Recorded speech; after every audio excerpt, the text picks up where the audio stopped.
Hey everybody, just going to take a quick break from the show to tell you a little bit about Shutterfly. If you're like us, you take a lot of pictures because you have a camera right in your hand all the time. How would you not take a lot of pictures? And we're taking all these pictures, more than we've ever taken in the history of the world. What are you going to do with them all? That's the thing. You used to get a solid picture, and then you'd look through them, and you could enjoy them. Now they're like back on your camera roll. You can't even find them. You don't want that. That's why the cool thing you need to do, and what I did, and I think it's pretty cool, is create a Shutterfly photo book. Oh. What I did, and you're going to enjoy this, Jimmy, because I haven't showed this to you yet, but took all of our pictures from being on tour this year. Oh. All live show pictures, us backstage, us on stage, doing all that stuff, and like some of the, just the venues and things, and made a little photo book out of that. Also, they have free 24-hour designer service as well. With their 24-hour designer service, a professional designer is going to lay out the book for you for free in just a day. Make something that means something with Shutterfly. Enjoy 40% off orders over $29 with promo code SMALLTOWN. See site for promotional details. And now back to the show. Hey everybody, just going to take a quick break from the show to get you styled up with Stitch Fix. Shopping's hard. It's hard. With Stitch Fix, you get a stylist, though, who understands your style, your size, your budget, and they do all the shopping for you. Wow. This is excellent. Shopping, I'm telling you, shopping and figure out your style, it's overwhelming. Let somebody help you when it comes to getting dressed. We don't know what we're doing, so we let Stitch Fix help us out. A Stitch Fix stylist there. They know what works on us. We get the prices that make us look really good, and it feels good. You get some confidence boost walking around knowing that you're looking decent here. Oh, yeah. Yeah, we just give the stylist our sizes, style, budget preferences. We order boxes when we want, how we want, no subscription or any of that required. And they send called Just For Me pieces as well. Like, maybe you'd like this, and it's awesome. Outfit recommendations, styling tips. You keep what you love, you send back the rest. It's super easy. Yep. You can do it, and we are doing it because it's excellent. Personal styling for everyone. Get started today at stitchfix.com/STM. That's stitchfix.com/STM.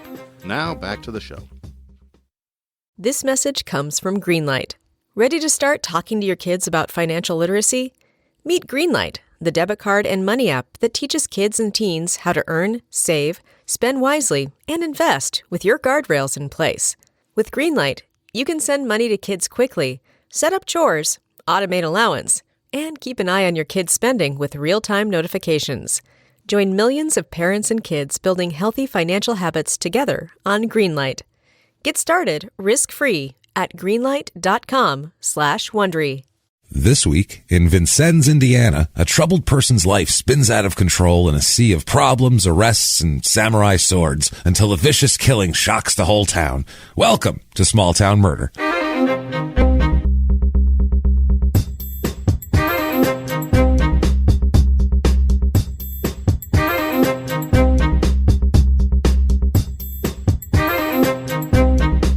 Hello, everybody, and welcome back to Small Town Murder. Yay! Oh, yay indeed, Jimmy. Yay indeed. We have a wild show today. My name is James Pietragallo. I'm here with my co-host. I am Jimmy Whisman. Thank you, folks, so much for joining us on a special holiday edition. Merry Christmas. Merry Christmas. Happy Hanukkah yesterday. Yeah. We're recording this on Monday, December 23rd. So Hanukkah just started. That's going on. We got Christmas Eve tomorrow night at my house. I'm making pasta at the when this episode's over, we're going to hit stop, and then I'm going to go upstairs and make pasta for 30 people with my daughter, and it's going to be a lot of fun, so can't wait. Josh is coming over to help out, get the friends and family. Jimmy's going to come over tomorrow for Christmas Eve. Going to be a wild time. If you hear a whine in the background, we have Frankie the crime and sports dog with us because she's feeling very barky today.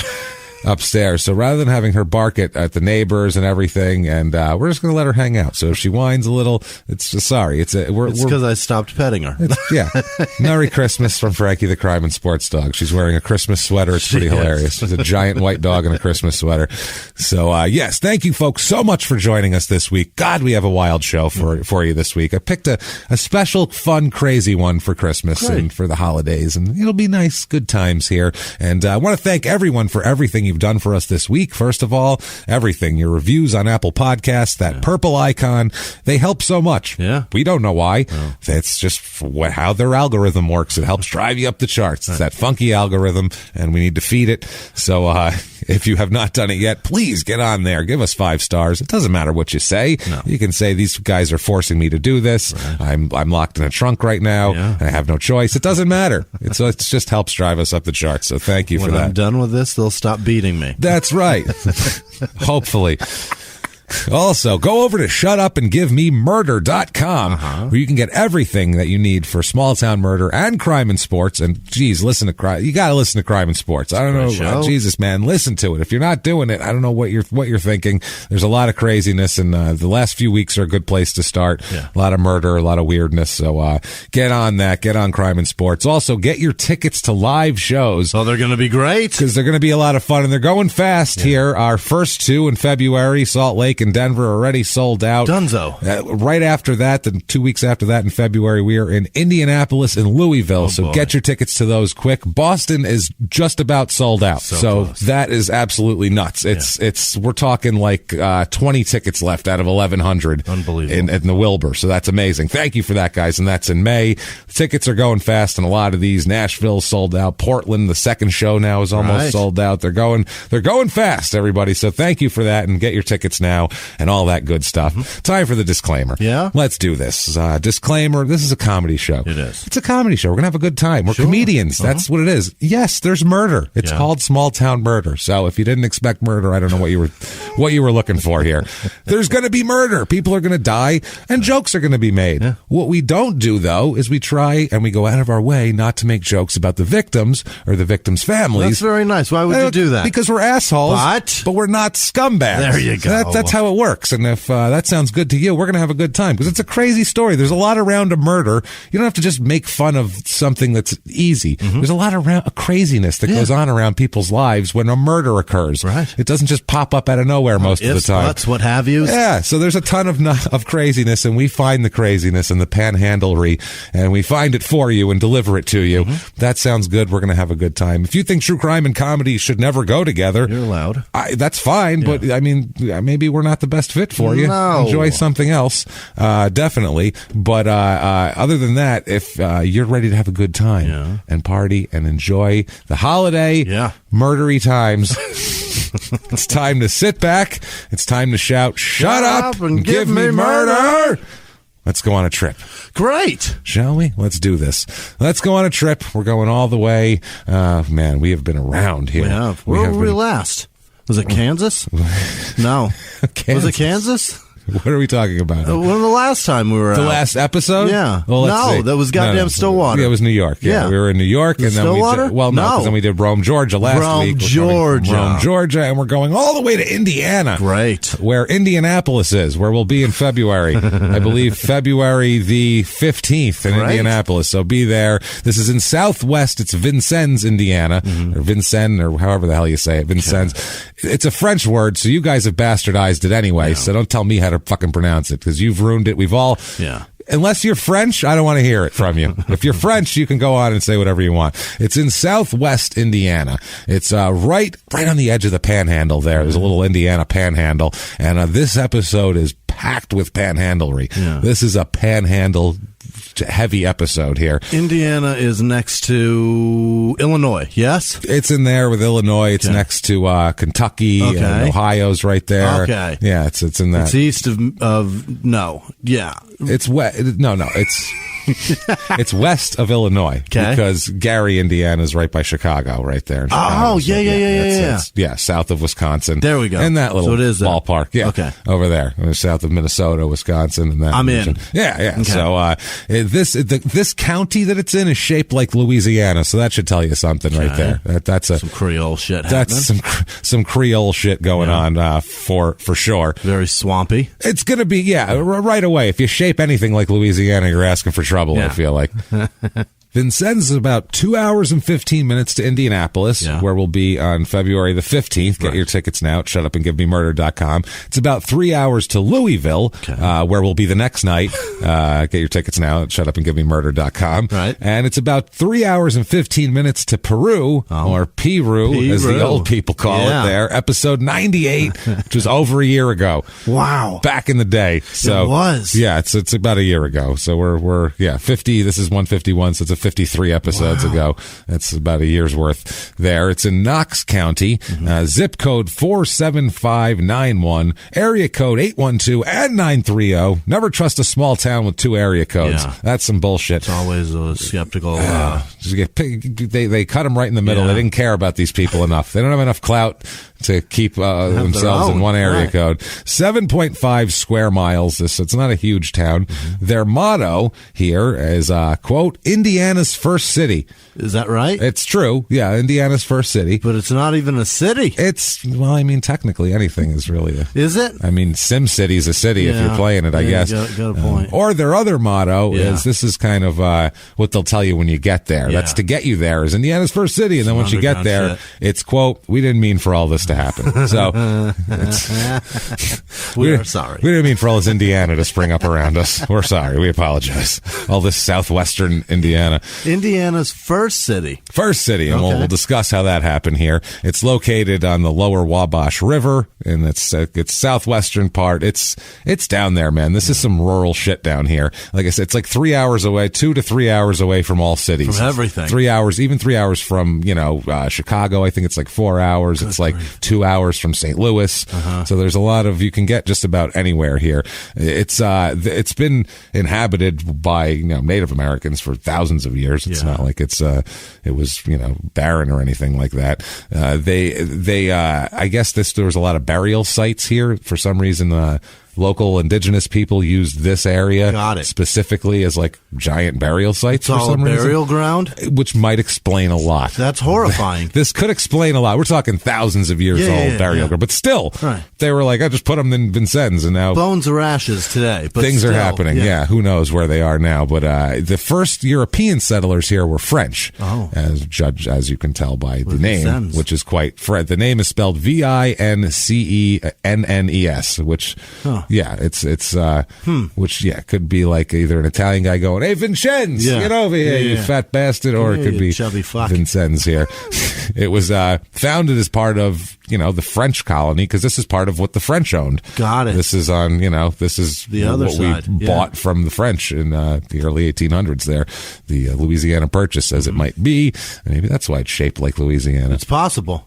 Doubt it. Probably But this was a lot of France here, though. There's a lot of French influence here. Just a lot of in 1702, 35 Canadians formed a company trading post here to trade buffalo hides with natives. Okay. So that's kind of the first settlement by Europeans here. It became a big time trading post for animal skins and shit like that. That post there that they opened up in the first 2 years, the traders collected over 13,000 buffalo hides. That seems like a lot. It seems like a lot for just these people in Vincennes. So imagine that and project that all over the country. That's a lot of these buffalo. Trading posts, and you wonder why the buffalo were gone. Where That's are what they happened all? there. In Vincennes and carved up in hides. So it is the oldest European town in Indiana. It was established in 1732. It's where they saw those buffalo hides and they were like, this is a fur trading post, man, right here. We're not messing around. So they made it a fur trading post. A lot of French guys whose names I'm not going to try to pronounce for here. I wrote them all down. I'm like, why am I writing these? Right. It's Francois some shit. Right. One guy's name is Francois Marie. I'm like, I don't know. A boy I'm named lost. Marie. Like Osmond. Very progressive. Yeah, well, it was for the 1700s, especially. I mean, the French. Now it's fine, but back then, Jesus Christ. So, it's pretty interesting here. So France lost the French and Indian War, which was part of the 7 Years' War, which we've talked about before. Okay. And as a result, they had to they gave this area to the British, basically. So then the British ended up controlling this little area. The French and Indian War, and we gave it to the British. Yes. They lost, and they were like, give it to those guys. Well, the British were on the Indian side. Got it. They kind of sat back and went, who's going to win? And then they jumped in on it's it's one of those things. I didn't know that. It's all the wars back then were about how many allies you could get on your side and shit like that. It's kind of the same today. Yeah, the American Revolution, the whole point was to get the other countries to recognize that we might win this fucking thing. Got it. And then they would start recognizing us, and then we'd become a real country. Got it. And we'd become a real boy. And then that's how the shit would worked. love us to be on their side. Yes. And now today that is true. And that's how it works. Yeah. So it's all the ways that the water's flowing that people go to. It's people are rats basically, and they're going to take the easy way out. It's just how it works here. We run to the dry part of the ship.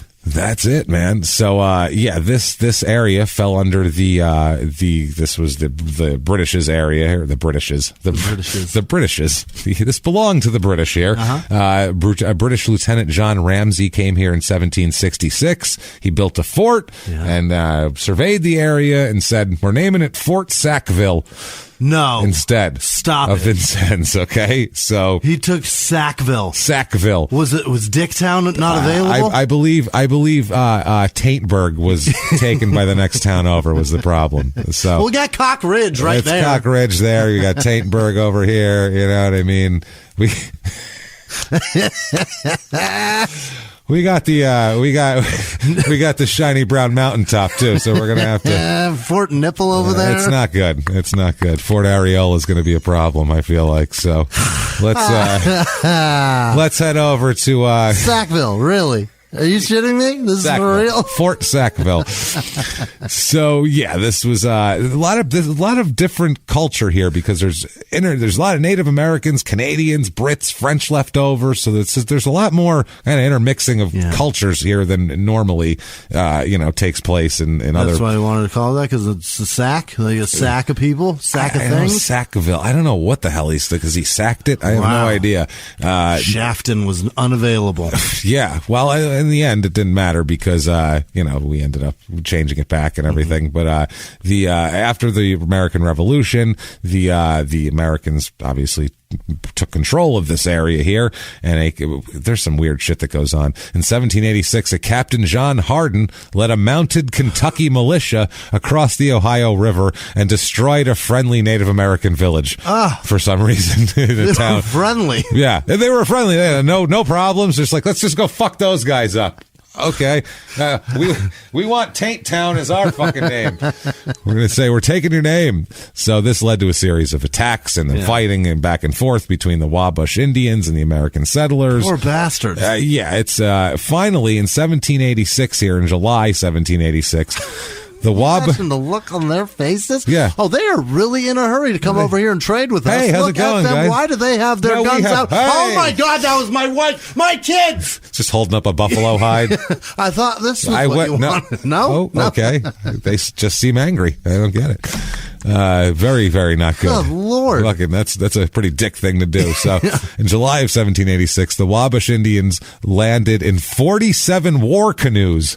Wow. They had 40. So that's they like had war canoes. They had war. This was like the Navy. They had a fucking Navy. Unreal. I had no idea that Indian tribes had naval fleets back then. That's awesome. That's awesome. 47 war canoes and drove the Americans all the way back to Kentucky. Wow. When you show up with the war canoes, I feel like right away, I want to see one of those. Yeah, just the whole, oh my God, the overwhelming nature of it. You're going to Does it have like ruin people's will to fight. Does it have like buffalo rack on the front? Oh, how do you know when it's the war one? It's got like a head on a pike on the. I have no idea. Pirate flag. I don't know what it's got. But when you say 47 canoes mean business is what I'm getting at. It's got aggressive hand paintings on the side. Like the hand on the side is like a big finger. Yeah, it's a big That's an awesome canoe. If you see 47 canoes, unless there's college kids in it, someone's pissed about something. Yeah. That's a lot of canoes. They're so mad they rode over here. They are pissed. They're pissed. Oh, a bunch of them. So the Jesus Christ, they ended up. It became a part of Knox County here, which it is now, and it was later part of the Indiana Territory. Vincennes was the capital of Indiana from 1800 to 1813, and then they moved the government to Corydon. Oh. I don't know why they did that. Corydon? Corydon. D-I-N? D-O-N. Oh. Done. Corydon. Yeah, good for you, Corey. So, you got it done. You got a whole done. It's maybe they should take Coreytown, or maybe that's what it should have been. Yeah. Yeah, I don't know. It sounds like Corey thought that's how you spell kingdom. He's like, is that Corey? I want my own done. And all of Corydon. Took a step back. I'm surveying the land. They have a flag for this town. This town has its own flag, which is strange for a small. It's got a bunch of fleur-de-lis on it. There's shit on the Saints helmet there. The French, it's got a bunch of those on it. Isn't there already one of those flags? Yeah, but they're all over the place. Well, what the fuck? Indiana has a lot of that because Really? it was a French-influenced place. And Chicago's got their own flag, too. That's bizarre. Yeah, that's a big city, though. Yeah, but I mean, cities Phoenix has them, too. Phoenix has a flag? I've seen it, yeah. Really? I'm sure they do. I don't know. City's got to calm the fuck down. Your whole state's got one. Stop it. Yeah, and that's even too much. Stop being so Your proud. state doesn't need a flag either, for that matter. Calm down. It's a good point. We really don't. It's a damn good point. We covered it all with one. We got it. We got this. It's got 50 stars. One for each of you. One for each. I got 2 guns. I got 50 stars. One for each of you. Val Kilmer's line. They were like, no, it's 2 guns, Val. He's like, oh, shit, my bad. Whatever. So they've had a whole bunch of time zone problems here. Indiana has changed time zone. Vincennes has been in 3 different time zones since 1918. They keep moving them around. But there's how many do we have? It's Indiana. Parts of Indiana don't change their clocks like Arizona does, and parts of them are here. But it's one of those states where if you work 20 minutes from your house, you better see which time zone it's in because you might be fucking late or early. I don't know. Depends on where you're going. Now, I had to save some time for these reviews because there's a couple of reviews that are amazing. Yeah. Okay. One of them's pretty long, so we got to get through these here. All right. 1 review. This is a 1-star. I've lived in Vincennes all my life, and all I can say is let me out with 3 exclamation points. There really isn't anything here, and I can't think of much good to say about it. Nothing here for kids to do, and what little there is here is overpriced for a small town with low-paying jobs. As far as eating out, we have plenty of McDonald's, 3 for a small town, and many more fast food joints. Whatever happened to having home-cooked meals where someone actually waits on you and serves you like a family. Don't get me wrong, the city is growing, but with more fast food places, try to have one on each side of town like Mickey D's or Taco Bell. Little shopping plazas that sit half empty with no stores of variety. This just sounds like a fucking nightmare. Dude, it's 7 square miles. You'll be all right. Here, you're lucky to get a paycheck. You're lucky if your paycheck covers your bills and taxes. If you love to struggle through life, then this place is for you. That's a motto. If you love to struggle through life. Feeling too comfortable? Yeah. A little too happy? I live that strug life. Now, here's the second one. The title of this review, he gave it a heading, quote, Vincennes blows. So it's very... I like him already. It's to the point. Yeah. I got to give the guy that. I've lived with my parents in Vincennes through my high school years, and leaving this piece of crap town for Chicago for college was just about the best decision I've ever made. Vincennes is a historic town, an early center of trade in the Northwest Territory, whose origins go back to the Revolutionary War. However, thanks to backwards city leaders, Vincennes failed to progress beyond that stage, and hence has stayed a small town with little infrastructure or culture. Vincennes should have been a Chicago or Indianapolis, but thanks to old psycho-conservative people, Vincennes has stayed a cultural wasteland with little business or opportunity for young people. Literally, this town is decaying and will likely to continue to shrink in population until only old people and white trash remain. It doesn't seem to shame city officials when visitors come to see the memorial and they have to see a town that's both ugly and dirty in many areas. Seriously, the downtown needs a facelift as well as the school system. Regarding schools, if you're even lured in by the small town charm and want to raise a family, you'll be seriously disappointed as both the public and Catholic school systems are rather flawed, meaningless test scores and meaningful. Hey, well, this guy's got that meaningful SAT, AP, or ACT scores. He's pissed. He's looking for big city solutions in a small. Yeah, you're in a small shitty town. You know where you should do? You should stay in Chicago. You'll probably be a lot happier. You moved where you need to be. That's what I mean, and that's nothing to you. I'd be miserable here too. Why are you running down a town you don't live in anymore, fucker? You got out. I got out. Yay. Right. All you're doing is rubbing it in the face of the guy that wants out and can't. Your review should have just been... As said in his fucking review. It makes me sad when I have to go back for Thanksgiving. That would have been a fine review. Enough. Stinks. Population of this town, they peaked out kind of in about 1980, but from 1940 to about 1990, they had kind of about the same amount of people in the 20,000 people range. Today, they have 17,944 people, down about 10% since 1990. Yeah. So it's a shrinking, dying kind of a little. It's one of those towns where you go, oh, isn't that Main Street sad? Right. It's getting sad. Right. And it comes and goes and ebbs and flows with the economy and shit like that. Female population and male population's about normal. A few more males than females. But there's a college here, a small college, so that's going to skew everything younger. Yeah, change things a bit. Yeah, median age is 34. Mm-hmm. Everything's pretty average on the ages except more 18 to 22-year-olds. So college kids are there. And married population, way less. It's about 42% because a lot of them are 18, 19 years old. Right. And it's not a big Mormon town. So, no. It's one of those things. More single people, single with children, 25% of the population. So even that, there's kids, but single with kids, 25%. 25%. Yeah. It's strange. There's actually less single with no children people than normal. Weird. But more single, but way more. It's normally 16% single with children. Yeah. And here it's 25%. That's a lot of people. Yeah. Yeah. It's interesting. Race of this town, 90% white. Yeah. Pretty white, I would say. 5.8% black. Okay. Which is still less than half the average nationally. 0.9% Asian. Couldn't quite get to that 1% here. 2.4% Hispanic, so very low there. Religion in this town is about 47%, so a little close to average, a little bit low. And it's a mixed bag in the Midwest. You're going to get a few Catholics, some Baptists, some Methodists, Presbyterians, a lot of other Christian, whatever. 0.0% Jewish, 0.0% Muslim. Not a one. Not a one in the area here, out of 17,000 people.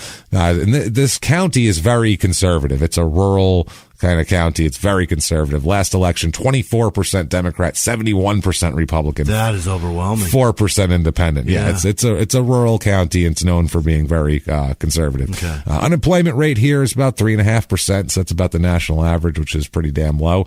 Household income, though, also very low. Yeah. So you're working, but you're working a shit job. Yeah. You work at the dollar store or whatever, so you're you make working, but fucking why? Yeah, that's the thing. Or you might have a good job at the college or whatever, but normally median income's $57,000 in the rest of the country. Here, $36,000. So yeah, when you see that, 30% make under $20,000 a year, which could be a lot of college kids too. But 55% of the people here make under $40,000 a year. That's too much. That's a lot of people. Way too many people. That's a lot of people working very hard for very little.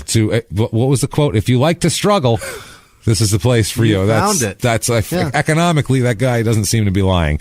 The jobs here too are, more manufacturing jobs than normal. There's a lot of stuff that ebbs and flows with economic conditions, which is an issue as well. A lot of healthcare and shit. College kids with chlamydia. You know how that works. They're always getting something on their dicks. Always going to need a doctor. My dick's broke. Yeah, it's all messed up. Green ooze. My dick's messed up, man. You got to help me. Again. What is it? The Eddie Murphy Raw. My dick's messed up. I don't know. I crapped out. Oh, that's right. Yeah. I crapped out. My dick's messed up. Messed my dick up. So, mess my dick up. Mess my dick up. That's the line. Mess my dick up. Just put his arms out to the doctor. Crapped out, mess my dick up.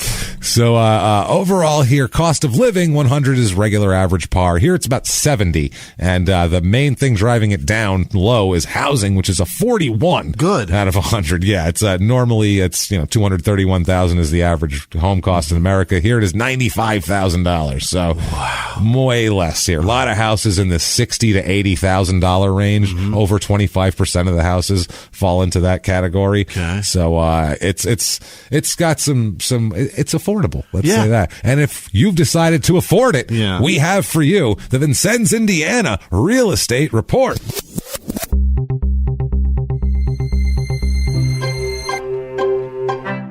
Your average 2-bedroom rental in this little hamlet here is about $719, which is kind of high, actually, based on the other. 3-bedroom, 1-bath house I found, 1,675 square feet. I mean, it could use some updating. It doesn't have, like, new countertops and shit like that, but it's like a nice little house. It's got trees outside. It's livable. It's a cute house. It's nice. You look at that and go, oh, that's nice. $65,000 for 1,600 square feet, too. Yeah. Not bad. I found a 7-bedroom, 4-bath, 4,236 square foot house. That's a lot of house. It's a lot of house. It needs work. It needs to be updated. The outside, the paint's kind of run. It's not like fucked up inside. It's just, hasn't been updated since the 80s. It needs some updating. But for the price of this place, $148,000 for 4,000 square feet of house. 7 bedrooms and 4 baths. I mean, it's like an orphanage, for Christ's sake, this place. And then if you want to stretch out, you've done well. That's not even the big one. That's not the big one. I found a 5-bedroom, 6-bath, 5,900 square foot house. My word. It's got huge white pillars outside, it looks like the Money Pit house, or like a Beverly Hills mansion that you see. Big fuck you house. It's like where the Beverly Hillbillies would move. $589,900. $500,000. It's for everything that Indiana has to offer. It's just half of Indiana. There you go. It's crazy. Yeah, and I'd love to see that. In LA, that house would be $17 million. And you'd have to get Brad Pitt or Angelina Jolie to kick them out of it and all their kids. So things to do in this town. Oh boy, did I find some things to do, Jimmy. Jesus Christ, some weird shit going on. Things to do in Indiana. Jimmy, there's some weird stuff going on in the middle of this country that I'm not sure of. They have, first of all, the Watermelon Festival. The Knox County Chamber of Commerce is once again hosting the Watermelon Festival. It's Indiana's largest watermelon festival. They have more than one. They're proud of it. Yeah. Oh, yeah, and this is the largest. This one's the biggest. Somebody went around and measured them all. Whose job was that? To go, nope, yours is the largest. Right here, blue ribbon, like at the dog show. The festival's held each year to celebrate Knox County's ag community, agriculture. It is the premier watermelon festival in all of Indiana. Wow. The festival's fun for the entire family, featuring entertainment, a baby contest. What? A baby contest? That is so insulting. Hold on. Are they making the babies do things? I don't know. Is it like baby gladiators? Or are they just going, he's not so cute. He's all right. Hey, there he is. He's a cute one. There's our winner. How'd you like to be last place of that shit? That's what I mean. Sorry. Here you go, Mom. Take this one back. A beauty pageant after the baby contest for the older kids. You can break their fucking hearts, too. A pet contest. Let's insult your dog. I'd like to insult your baby, your 7-year-old. Fuck your wife. What do you got, a dog? Bring him over. He's an ugly fucker, too, just like your ugly wife and your ugly daughter. Let's go. This town is vicious. Fucking food booths. A watermelon seed spitting contest. Of course there is. That is some fucking banjo shit right there. We've also added a new, all capital letters, event this year to our festival lineup. A 3-on-3 basketball tournament, which will be held. Okay. Now, normally, anywhere what is 90% white that is having a watermelon festival and holds a basketball tournament with it, I'm going to call foul. Yeah. To use a basketball term. But in Indiana, they're the only place you can let that slide because basketball is their life. And there's no black people anywhere. Anyway, if they have a beauty contest, there's also a 3-on-3 basketball tournament with it. The chicks all, go out in their wedding gowns, then they come out in shorts and have a 3-on-3 basketball tournament because that's part of it. Well, I don't know. How's her jumper? I mean, she's pretty. She's smart. I mean, that solution of world peace she had, I'd never heard that before. I think Israel and Palestine could finally get along. But how's her fucking 3-pointer? She got 12 feet on that seed spit. Is she consistent from the line? That's what I'm worried about here. They're very into basketball. That's what Jesus. We're saying. See Hoosiers. Yeah. It's weird. And Larry Bird. Red Skelton Festival they have. What is a Red Skelton? Red Skelton is I'm using huge air quotes, comedian from the 30s and whatever, who was a clown and a complete dipshit. Right. And I know that very famous, and you should respect your elders. Not when you put clown makeup on. As soon as you do that, it's all over for you. He had a TV show, didn't he? Oh, yeah. Yeah. He has all sorts of shit, honoring one of America's favorite clowns with entertainment, clowns, food, and fun. A performance by a Red Skelton impersonator, Brian Hoffman, kicks off the weekend. This guy impersonates an old clown. The Circle City Sidewalk Stompers Clown Band will be there. A parade of clowns. Oh, no. A parade of clowns? I would love to just put brass knucks on both hands and run through just punching everything I could get my fucking arms on in arm distance. Ting, pow, ting, ting, pang, pang. Squeak. Fucking, all you'd hear is fucking brass knucks bouncing off clown skulls. That's it. Ting, pow. Oh, it would be strong. That's the fucking... Couple of squeaks, couple of honks. They step right on their foot like fucking Uncle Buck and you can fucking beat them. Food vendors, mimes, Jimmy. Magic shows, bathtub races. How? What? I don't know. Those are down a hill. still. I don't know. Donut eating contest and a Red Skelton film. There will also be a tribute to comedian Tim Conway. You know who he is, right? No. He died recently. He was forever. Yes. As the winner of Jesus Christ of the 2019 Red Skelton America's Clown Award winner. He's very prestigious. He's a clown award winner. I guess he wasn't a clown though. No, but he was silly. Yeah, sort of. He was a silly guy. He made faces and shit. Was he on radio too? He was around forever, so he probably started on radio. You know, in the 30s or something. Everything. He was a smart guy, Tim Conway. Really? Though. Yeah, he had a lot of dumb shit, but he was also a smart guy. I don't know. Crime rate in this town. What we're interested in, property crime, is double the national average. Wow. They will steal your shit here. You know what I'm noticing? Every time we do a town where people are broke as fuck, there's a lot of property crime. Weird. People steal shit when they're. Yeah, it's a strange Sometimes thing. when you need things, you just take it. When you're broke, you steal shit. You break into shit. And violent crime, murder, rape, robbery, and of course assault. The Mount Rushmore of crime is about half the national average. Okay. So double property, half. It's weird. Well, take everything but your life. Yeah, that's it. They're going to leave you alive. Barely, but alive. Leave you clinging. So speaking of barely alive, let's talk about a murder. Great. Let's do this. Yeah. All right. Let's. Hey everybody, just going to take a quick break from the show to tell you about the safest sponsor ever, Simply Safe. Absolutely, these people will keep you safe. It's amazing. You know that every 26 seconds a burglary takes place in the United States, according to the FBI. That means that by the time this podcast is over, dozens and dozens of homes will have been targeted, ransacked, God knows what happens here. So protect your home before it's too late with Simply Safe proactive security system. Simply Safe helps stop threats before they even have a chance to break in. Named Best Home Security System by U.S. News and World Report 5 years in a row. And by us for about the last 8 years as well. If you trust us, believe me, you want Simply Safe. So visit simplysafe.com/small to claim 50% off a new system with professional monitoring plan and your first month free. That's simplysafe.com/small. There's no safe like Simply Safe. Now back to the show. This show, Small Town Murder, is brought to you by BetterHelp. Get yourself some therapy, everybody. Honestly, here. We often hear about, red flags that you should avoid. Hey, that's a lot of a thing. It's become a real phrase now, real cliche. But why don't you focus also, you look at like green flags in friends and partners. Look for good things as well. Right. And maybe you're not sure what that looks like, though. Therapy can help you figure that out. What are positive things? What are the green flags? And then you can practice them in your relationship. It's absolutely a fact. And so, honestly, we absolutely are huge advocates for this. It really, really helps. BetterHelp is fully online, making therapy affordable. It's convenient. They serve over 5 million people worldwide. You can access a diverse network of more than 30,000 credentialed therapists, wide ranges of specialties there. Here's the coolest part. You're not getting along with your therapist, you're just not feeling it, you can switch at any time, no extra charge. Wow. The thing is, they want you to get help. That's it. And you can do it with BetterHelp. Discover your relationship green flags with BetterHelp. Visit BetterHelp.com/smalltownmurder today to get 10% off your first month. That's BetterHelp, HELP.com/smalltownmurder. Now back to the show.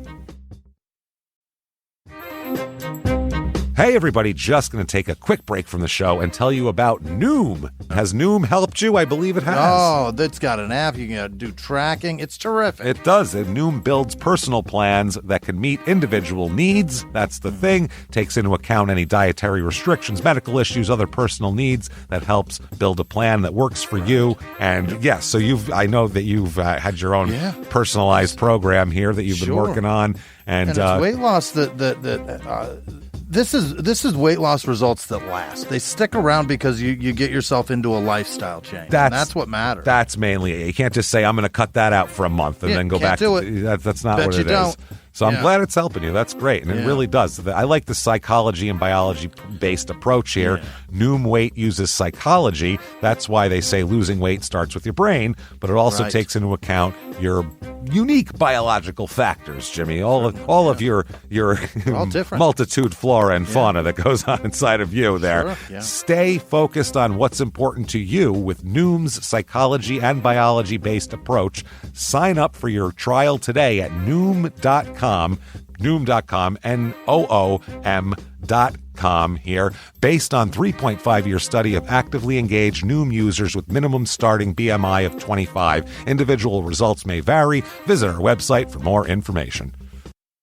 Do it here. Let's talk about a guy first. Let's talk about a guy named Damon B. Cat. Damon B. Cat. B. Cat. Yeah. Damon B. Cat. He's born in 1979. B is the initial. B is the middle initial here. And Cat, C-A-T-T. Yeah. Double T. Cat. Hell yeah. Double T. Yeah. C-A-double-T. So Damon B. Cat. He's from Indiana. He's born in Indiana, raised in Indiana, and I did some research on this guy. He's an interesting fellow. Let's talk about him from the beginning. When you go back on someone and you do newspaper archive searches, you find the craziest shit. It's amazing. And I found a real highlight of his life on July 10th, 1989. So no matter what happens from here on out, you can never take this away from him.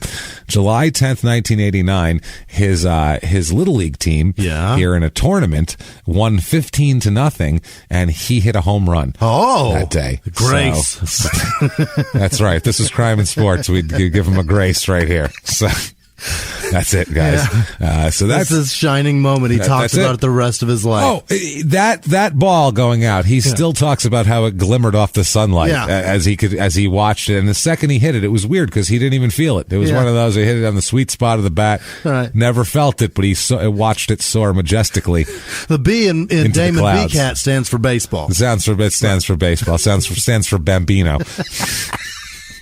This stands for Babe. It's little known. It's very little known here.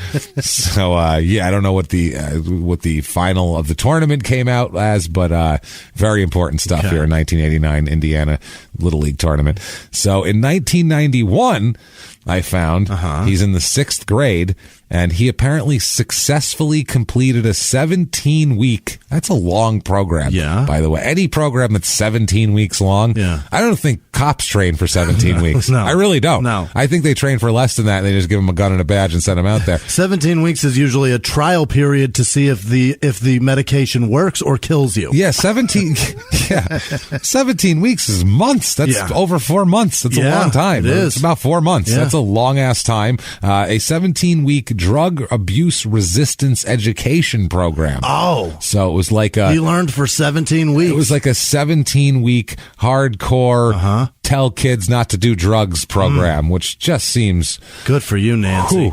Maron, that seems like a fucking lot. Doesn't that just seem like... As a kid, I'd just be like, I need to smoke a joint. When I'm done. Line? Sure. What? Jam it in my arm. I don't 17 weeks, you learn which ones you like after that. Good Lord, that's just so much. Him, and I have a whole list of other kids. Zachary Jackson. Good for you, Zach. Carrie Yeagle. Good for you. Heather McClure. Good job. That's a nice... Aaron McCormick. We're proud of you, big guy.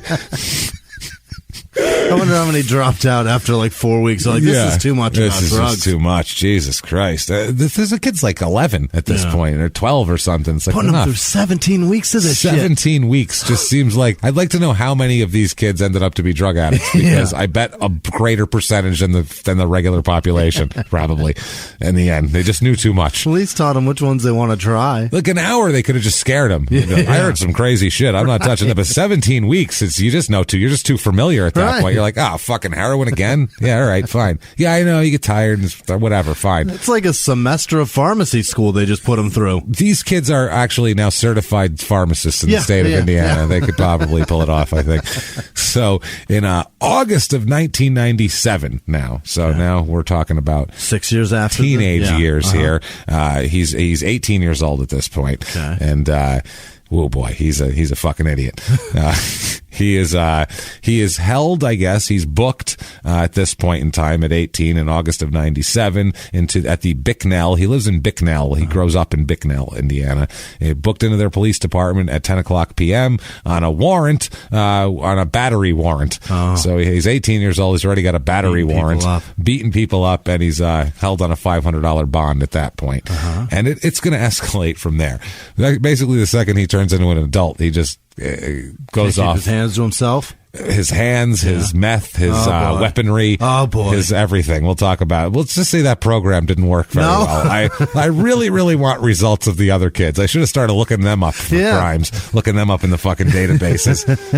Who's in prison? At minimal, look on Facebook and see if they're even there. Because if they're not on Facebook, there's a reason, James. He's a little methy. Yeah. Look at that. I don't know. I don't like the way those cheeks look. It's a meth problem here. That's a good point too. If you're not on any social media, what happened? Right. What happened? Who you hiding from? Right. Yeah. Do you have, I mean, it could be like a sleeping with the enemy situation where you have some horrible person you're hiding from, or you're physically hideous. Right. That's a problem. Or you're just completely embarrassed with your circumstances. That's a thing. Or you have enough confidence and self-worth to not care what people from high school give a shit. Either one of those things.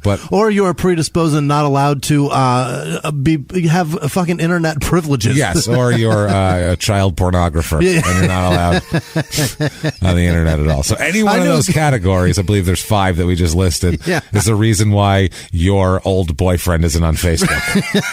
One of those 5 reasons. I knew a guy in high school that was a complete fuck up, and then I got a friend request from him, I don't know, 3 years ago or so. So I accepted it, and then 2 weeks later, he was being tagged in posts by a criminal who was talking about how that kid had just gotten out of prison, got a tattoo from him, didn't pay him for it, and if you see him, inbox me because I'm going to beat the shit out of him. That's I was amazing. like, this is exactly... Hey, nothing's changed. Great. Why do I do this? This is awesome. Good for you, Why Jeremy. am I on Facebook? Jeremy, you dipshit. That's awful. Jesus Christ. So September 14th, 1998. This is a crowning, shining moment in a young man's life right here. He's at the Circle A Food Mart. Not the Circle K. No. Not the Flying J. No, not the Flying J. Not the QT. No. Circle A. Not the AMPM. The Circle A here.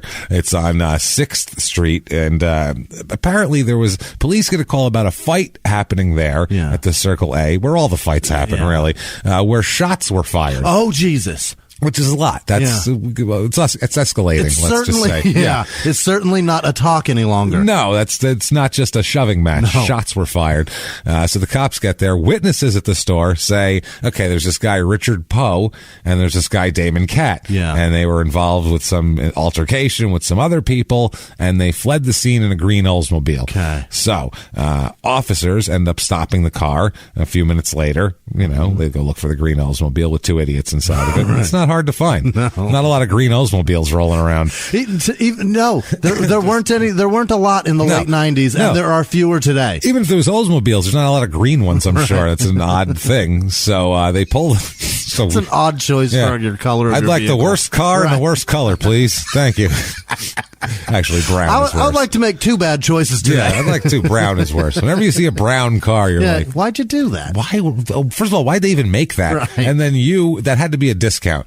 That had to be like, how cheap was that You're car? like, nah, I don't know. And they're like, brown one's $1,000 cheaper, and you're like, all right, that'll make it work. Okay, get those payments down to about $403 a month, and that'll work it. All right, fine. It seems like the brown cars are the ones that they give to like Enterprise or Dollar Rental Might Cars. as well. They rent them all out, and then To they who? sell Blind people? to people who don't give a fuck because they're on either vacation You're or blind, but you work. can still drive. A nice brown car for you. So, yeah. You're gonna drive according to when the sound goes off because they're on the shoulder. You know how that works. So when they're pulled over, Poe here, Richard Poe, is in the front seat. Dickie Poe over here. P-O-E. Dickie Poe. Both of them have just so few Cat and letters Poe. to describe everything about them. Poecat. Yeah. 2 people have 7 letters among them in the last name. That's fucking crazy. They could bring a friend and my name is still longer than them, than all of them. They could bring a Smith and we'll call it even. That's how awesome that is. So, they're in the front seat of the car, and then a Melissa Van Patten is in the rear passenger seat of the car. So they have a lady back there. Melissa Van Patten. She sounds like Indianapolis or Indiana. That's the state. Yeah.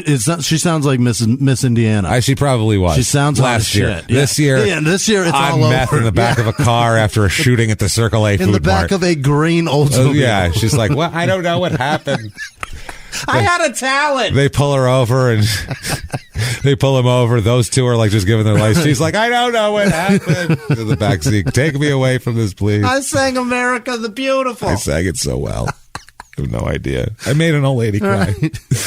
So now the cat here, Damon, he tells the officers that, yes, I was in a fight with a man at the time, and earlier, not tonight, but in a previous day, I had been in an altercation with a gentleman and happened to be passing by the Circle A food mart and noticed this gentleman was in attendance. Yeah. So I said, maybe I should have a chat with him. Here he is.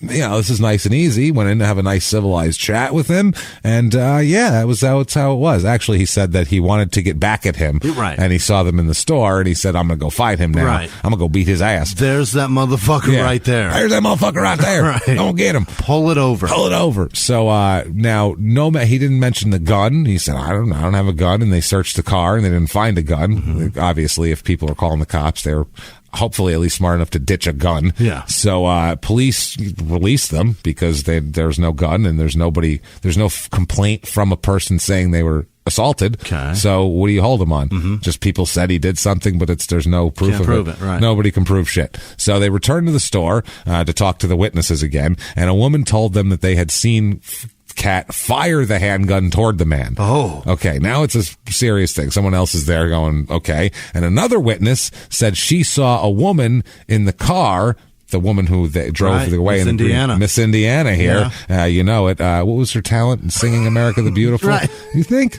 Or blowing bubbles? Maybe. Rubbing her finger on some wine glasses? I thought it'd be something really weird, like she plays like a piccolo flute or something like that. You're like, that's a weird talent. She plays the frog by blowing in his ass and making him croak. That's real talent. Indiana. That's a talent. Now, if you squeeze him when he's all blown up, you could really get the... Play him like a bagpipe, You play him like a bagpipe. That's how it works now. You stretch the arms out and it gets a higher pitch. And then I played America the Beautiful with the frog. With the frog. Well, actually, I turned him around so it came out his butthole. And I played America the Beautiful and frog farts. I'm going to be at the Watermelon Spitting Festival this year. I'll be on the B stage. Don't worry about that at all. On the B stage. I mean, maybe next year on the A stage. I'm working on my act. I'm really working on getting that Red Skelton Award. I'm working on it because I'm into clowning. So, yeah. So this witness said that she saw the woman from the car, Miss Indiana herself, hide something in a gutter on 10th Street. So now this is all kind of coming together. So police go to, police end up somehow through some witnesses, they end up going to a nearby house right around there. And, they end up recovering a .22 caliber handgun from the man inside the house who said he just got it out of the gutter. Oh, so that's an interesting thing here. Well, I thought I had me a gold mine. I thought I had me. You guys are going to take this from me? A .22 pistol, too. This is my pickings. Yeah. Finders, keepers, I believe, is the town motto, right? His finder's key in the gutter is mine, right? And this is my ticket out of this struggle. See this right here? Ain't no bullets, but I'm going to get some. Now, police later discover that this gun had been reported stolen about 2 months earlier. Oh, no. So this is a stolen gun that they have been seen putting in the gutter, but all they have is a witness saying that they saw a woman put something in a gutter, couldn't see what it is, and then a guy saying he got a gun out of a gutter, but you can't. He's not in possession of a stolen weapon. It's hard. So several witnesses here tell police that Damon had initiated the altercation by using a baseball bat. Basically, he ran into the store like a psychopath with a baseball bat and started swinging it at people. How many weapons this guy got? A lot. Well, wait till you hear it. Boy. This is his like opening salvo. He's got way more stuff that's crazier if he than saved this. some money, he might be able to buy a silver Oldsmobile. This 24 hours, he's barely gotten started with attacking with weird weapons. He's a good Lord. This guy, I don't know. I mean, meth. We do know it's meth because he gets busted for meth a bunch, and he's on meth. Let's put it that way. So his judgment's a little skewed. Yeah, and maybe unpredictable. Maybe the silver Oldsmobile isn't the goal that it should be for him. Is what I'm getting at. So Jesus Christ. He runs into the Circle A, swinging the bat like a maniac, hitting people with it, the people he's after, the guy he's after, and people that the guy is with, just swinging it, knocking shit off of shelves, like a psychopath. You can swing a bat in a grocery store, see what happens. It's not easy. So apparently the bat was taken away from him by several people who rushed in and what the fuck is happening and tackled him and took the bat away from him. And then Cat himself was beaten up by these people. Of course. Who, they took the bat away, so they took a bat away from him, beat the shit out of him because he just came in and hit him with bats. Guys that run in with weapons need the weapon. That's the thing. They can't fight. Well, That's they can't why fight. They got it. I mean, I get if the guy was with 5 other people or something. I mean, I'm going to go in here with a bat, but you better hope it doesn't get taken away from you because then they're going to beat the shit out of you, possibly with it. And also, this ain't a movie. It's very rare that a guy with a bat can just beat up 5 guys. They're generally not going to wait around one by one to fight you. A bat is not a great weapon. No. That's the thing. If you watch a guy swing a haymaker, now you're just vulnerable. Okay, now you got to swing it back, and it's not an easy thing. You're better off turning it around and using the handle as the beating part. As a matter of brilliant. Yeah, so that makes sense. Yeah, it's kind of an old school. Yeah, those little like the giveaway bats, like the Yankee Stadium Bat Day bats, the little giveaway fuckers. If you turn those around, you can use them like at warp speed. Yeah, that's if being a shitty teenager. He'll get you knowing shit like that. Whack him like a tack hammer. Yeah, but he didn't do that. He came in swinging it like he's the Bambino. Like we talked about. Yeah, I hit a home run. I hit a home run in Little League. Everybody, watch this. It's the same bat. It's the same bat he saved from Little League. It's got a little etching on it for that one home run. It says Little Slugger. Little Slugger on it, yeah. So he's then beaten up. He gets a bloody nose. His mouth is bloody and all that sort of shit. So as he's being beaten, it's at this point that he pulls out a handgun. Oh, you already had that. You had that. You went in with the bat first, okay? Then you get beat up. Bad opener. That's what I mean. If you have the gun, I guess he just wanted to beat the guy up and stand over and be like, now that's what you get for messing with the Bambino. You're lucky I didn't have my, I did have it. And show it. Oh, that's some gangster shit. Yeah. So, Jesus Christ. He ends up being, they're beating the shit out of him and he's kind of on the ground in a heap, Heathcliff style. Yep. And then out of nowhere, gun comes out, just starts firing shots off indiscriminately, I guess, to clear the crowd. If you are getting the shit beaten out of you by a group of people, firing a handgun off will disperse the crowd. That'll move. That's one thing. Yeah. I mean, it's one of those things where it's like doing heroin. Right. It's not a good idea, but it works. If the effects of heroin are what you're trying to achieve and you take heroin, you'll get to that. Yahtzee. And if you're trying to disperse the crowd who's beating you, maybe not a good idea to fire shots indiscriminately into a grocery store, but it'll work. I see what his point is, too. But The problem with that, you don't started it. Right. You don't get to claim self-defense with the weapon. Right. If he walked into the grocery store, was looking at Hostess pies, and a group of men started beating the living shit out of him on the floor, and he produce handgun, sir. Pull him out. That's a different story. This is, I see him from a car, go in there with my bat and start swinging, and then when the fucking tide starts going against me, I'm going to start shooting. A guy named Alan Wilson ends up telling police that he's the man that was being shot at. He ran away too because he was in a brawl in a grocery store. Yeah. So everybody, and also because somebody started shooting. Yeah. Well, everybody dispersed too because I mean, if you bloody someone in a grocery store, you think I might get in trouble for this at some point too. So eventually, though, this Alan Wilson says I'm the guy that he was shooting at. So he's. So they were let go though. This was the second round of canvassing. They went. That happened. The incident happened at the store. They went and pulled him over. Talked to him. Didn't find a gun. Let the three of them go. Go back to the store. Do a bigger investigation. That's how that worked. Okay. So later on, at about 8:50 p.m. here, a car with now Kat's driving a car. Okay. Couple hours later. Why has he got a car? This all started at 6:30 p.m. Now it's 8:50. Okay. Now he's got a car. He's driving, and he is stopped by a police officer, Officer Terry Stremming, and that's only important because he'll come up later on here. And he's stopped for failing to stop for a stop sign.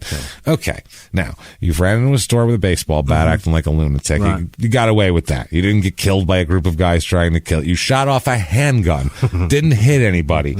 You've done all this stupid shit. You've been pulled over after you did that and released by the police. Yeah.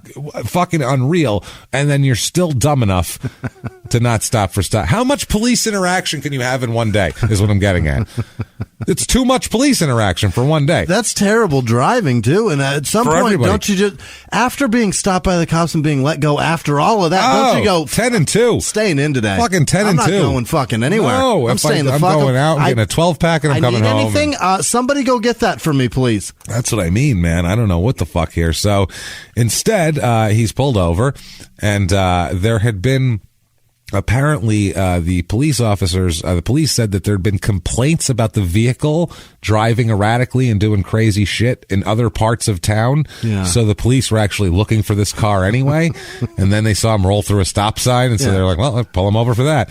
So, Jesus Christ, what a fucking crazy shit. So he pulls him over, and a resident had waved him over and said he saw the car run the stop sign several times too. So just circling the block. On the block. He's not doing. Yeah, it's one of those things. So the resident spotted the car, pointed it out to the cop. The cop saw him do it again. Yeah. Said he, tried to make a routine traffic stop, but when he pulled him over, this is awesome. This is a very live PD moment. This cat guy's like a dream live PD character.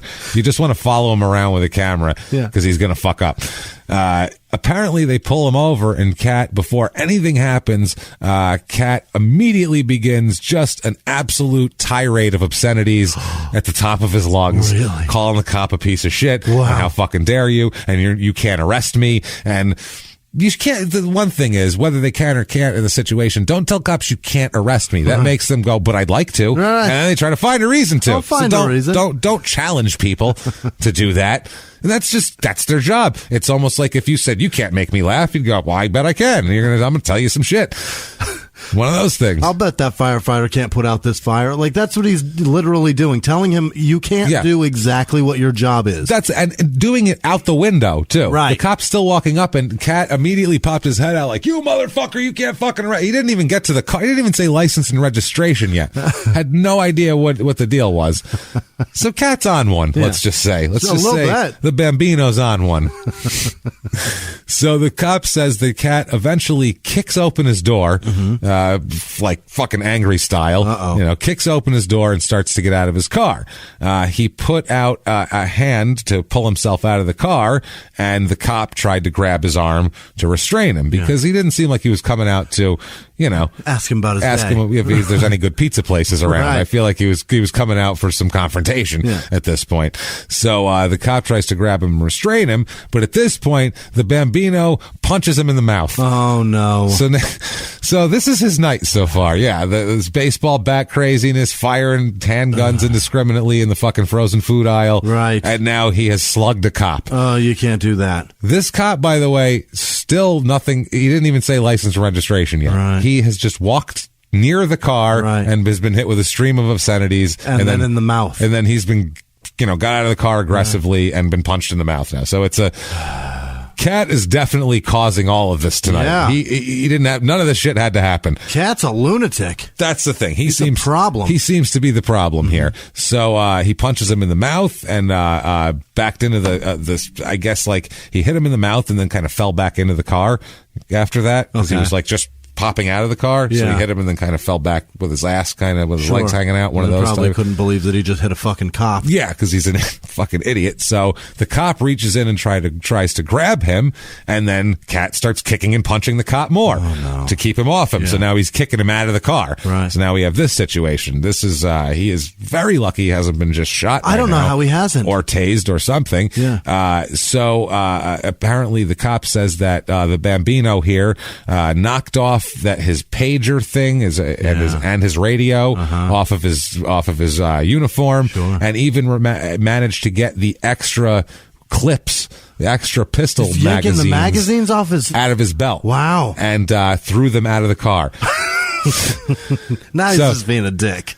As they're fighting, he's just grabbing anything he can off of him and throwing it out of the car. Yeah. I don't know. I mean, a cop is essentially a bulletin board. He's got all kind of shit stuck to him. Okay. A cop is like a NASCAR driver, these fucking guys. I watched so much shit. I watched Live PD, and I remember looking at Sarah the other night, and I go, I could never be a cop. Not for any of the obvious reasons. Right. That too. Right. But the thing I couldn't take, even before we get to dealing with crackheads and doing all this shit, is I can't take every time you walk, there's right. They're the jingliest, jangliest motherfuckers. Really Every step, there's a flashlight ticking and keys going and a fucking gun belt tacking and a fucking tactical vest that's moving with shit on it. It's so much stuff. And those fucks got to run with that. Oh, then when they run,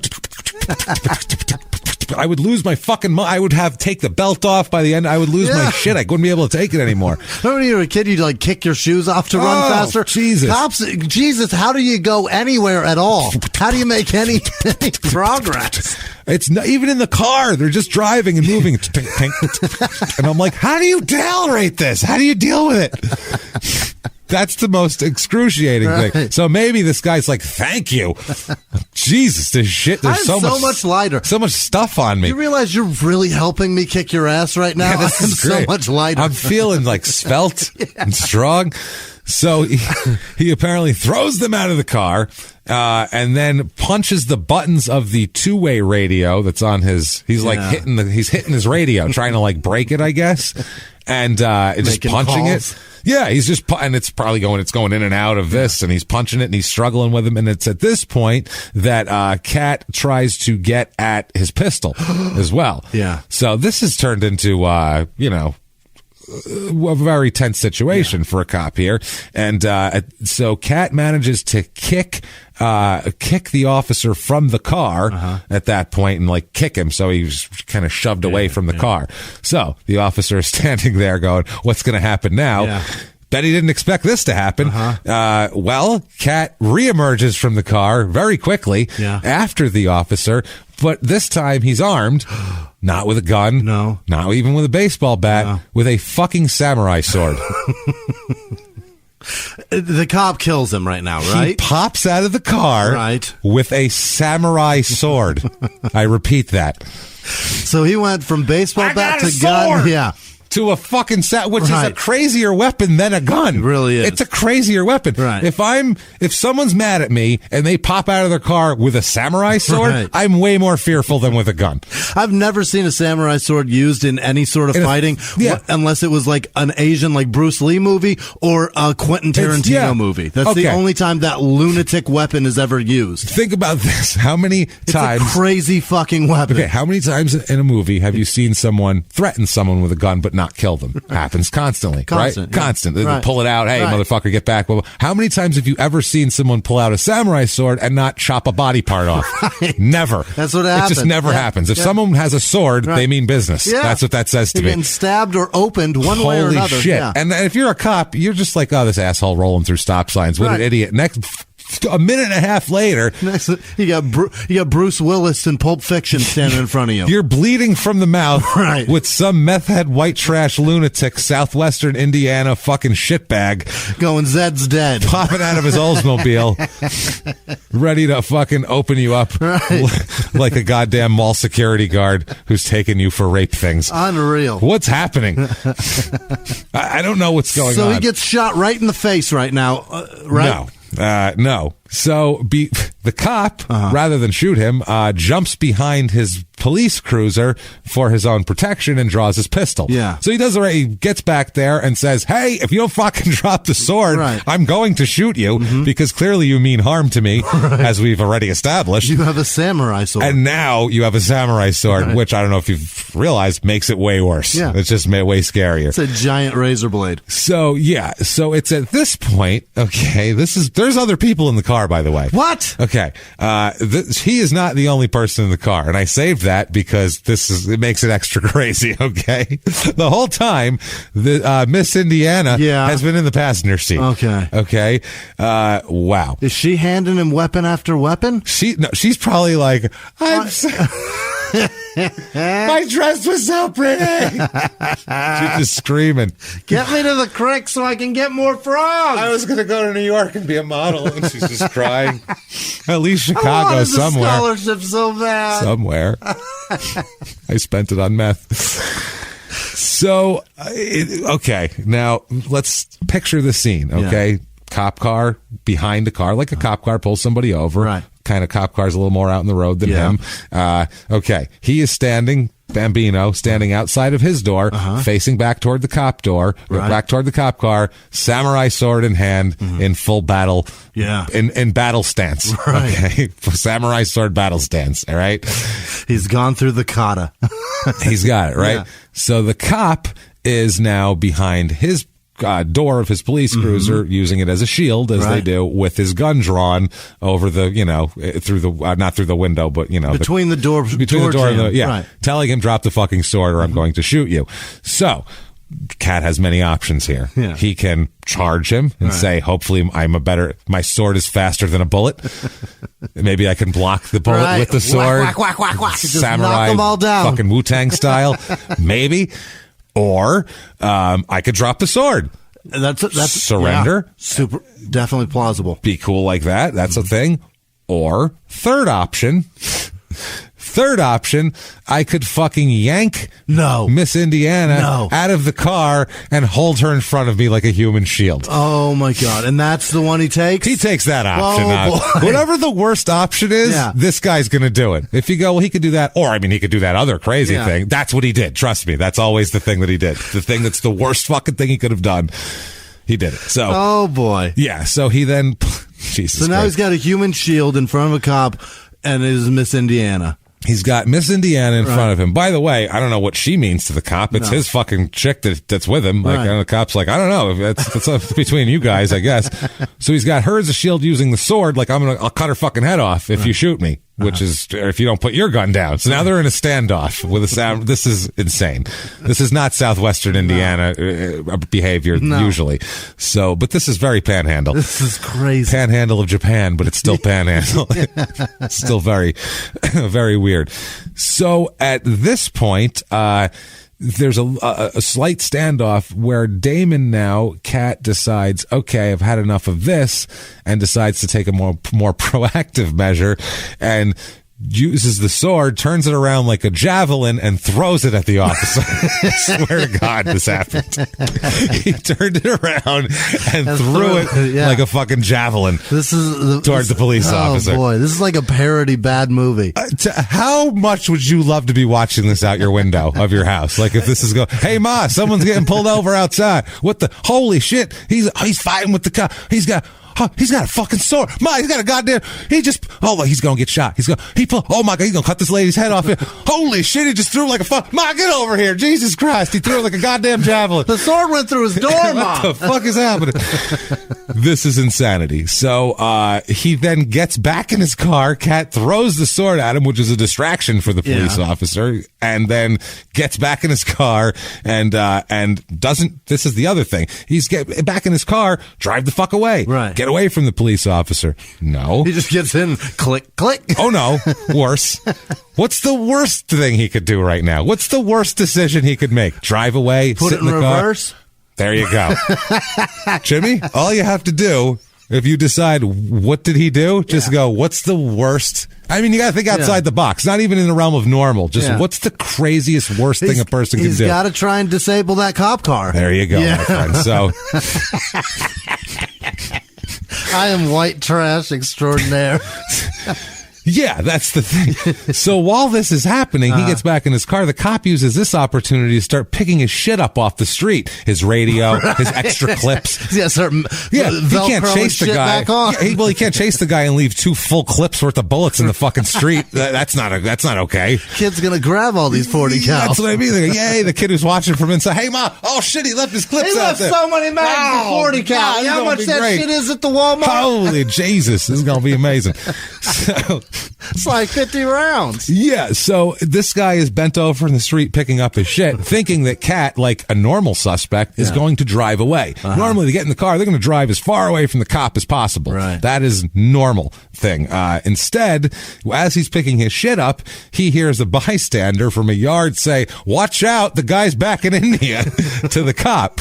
So he doesn't even see the reverse lights. He's picking shit up off the road. He doesn't expect. He's trying to do it fast and get back in his car. And as he sees, he looks up. There's a fucking car coming toward him. So what is trying to happen? Cat is trying to pin him to the police cruiser. Oh my God! He's between the two cars. He's between the two cars. His Cat swings it out, so he's between the two fucking cars at this point.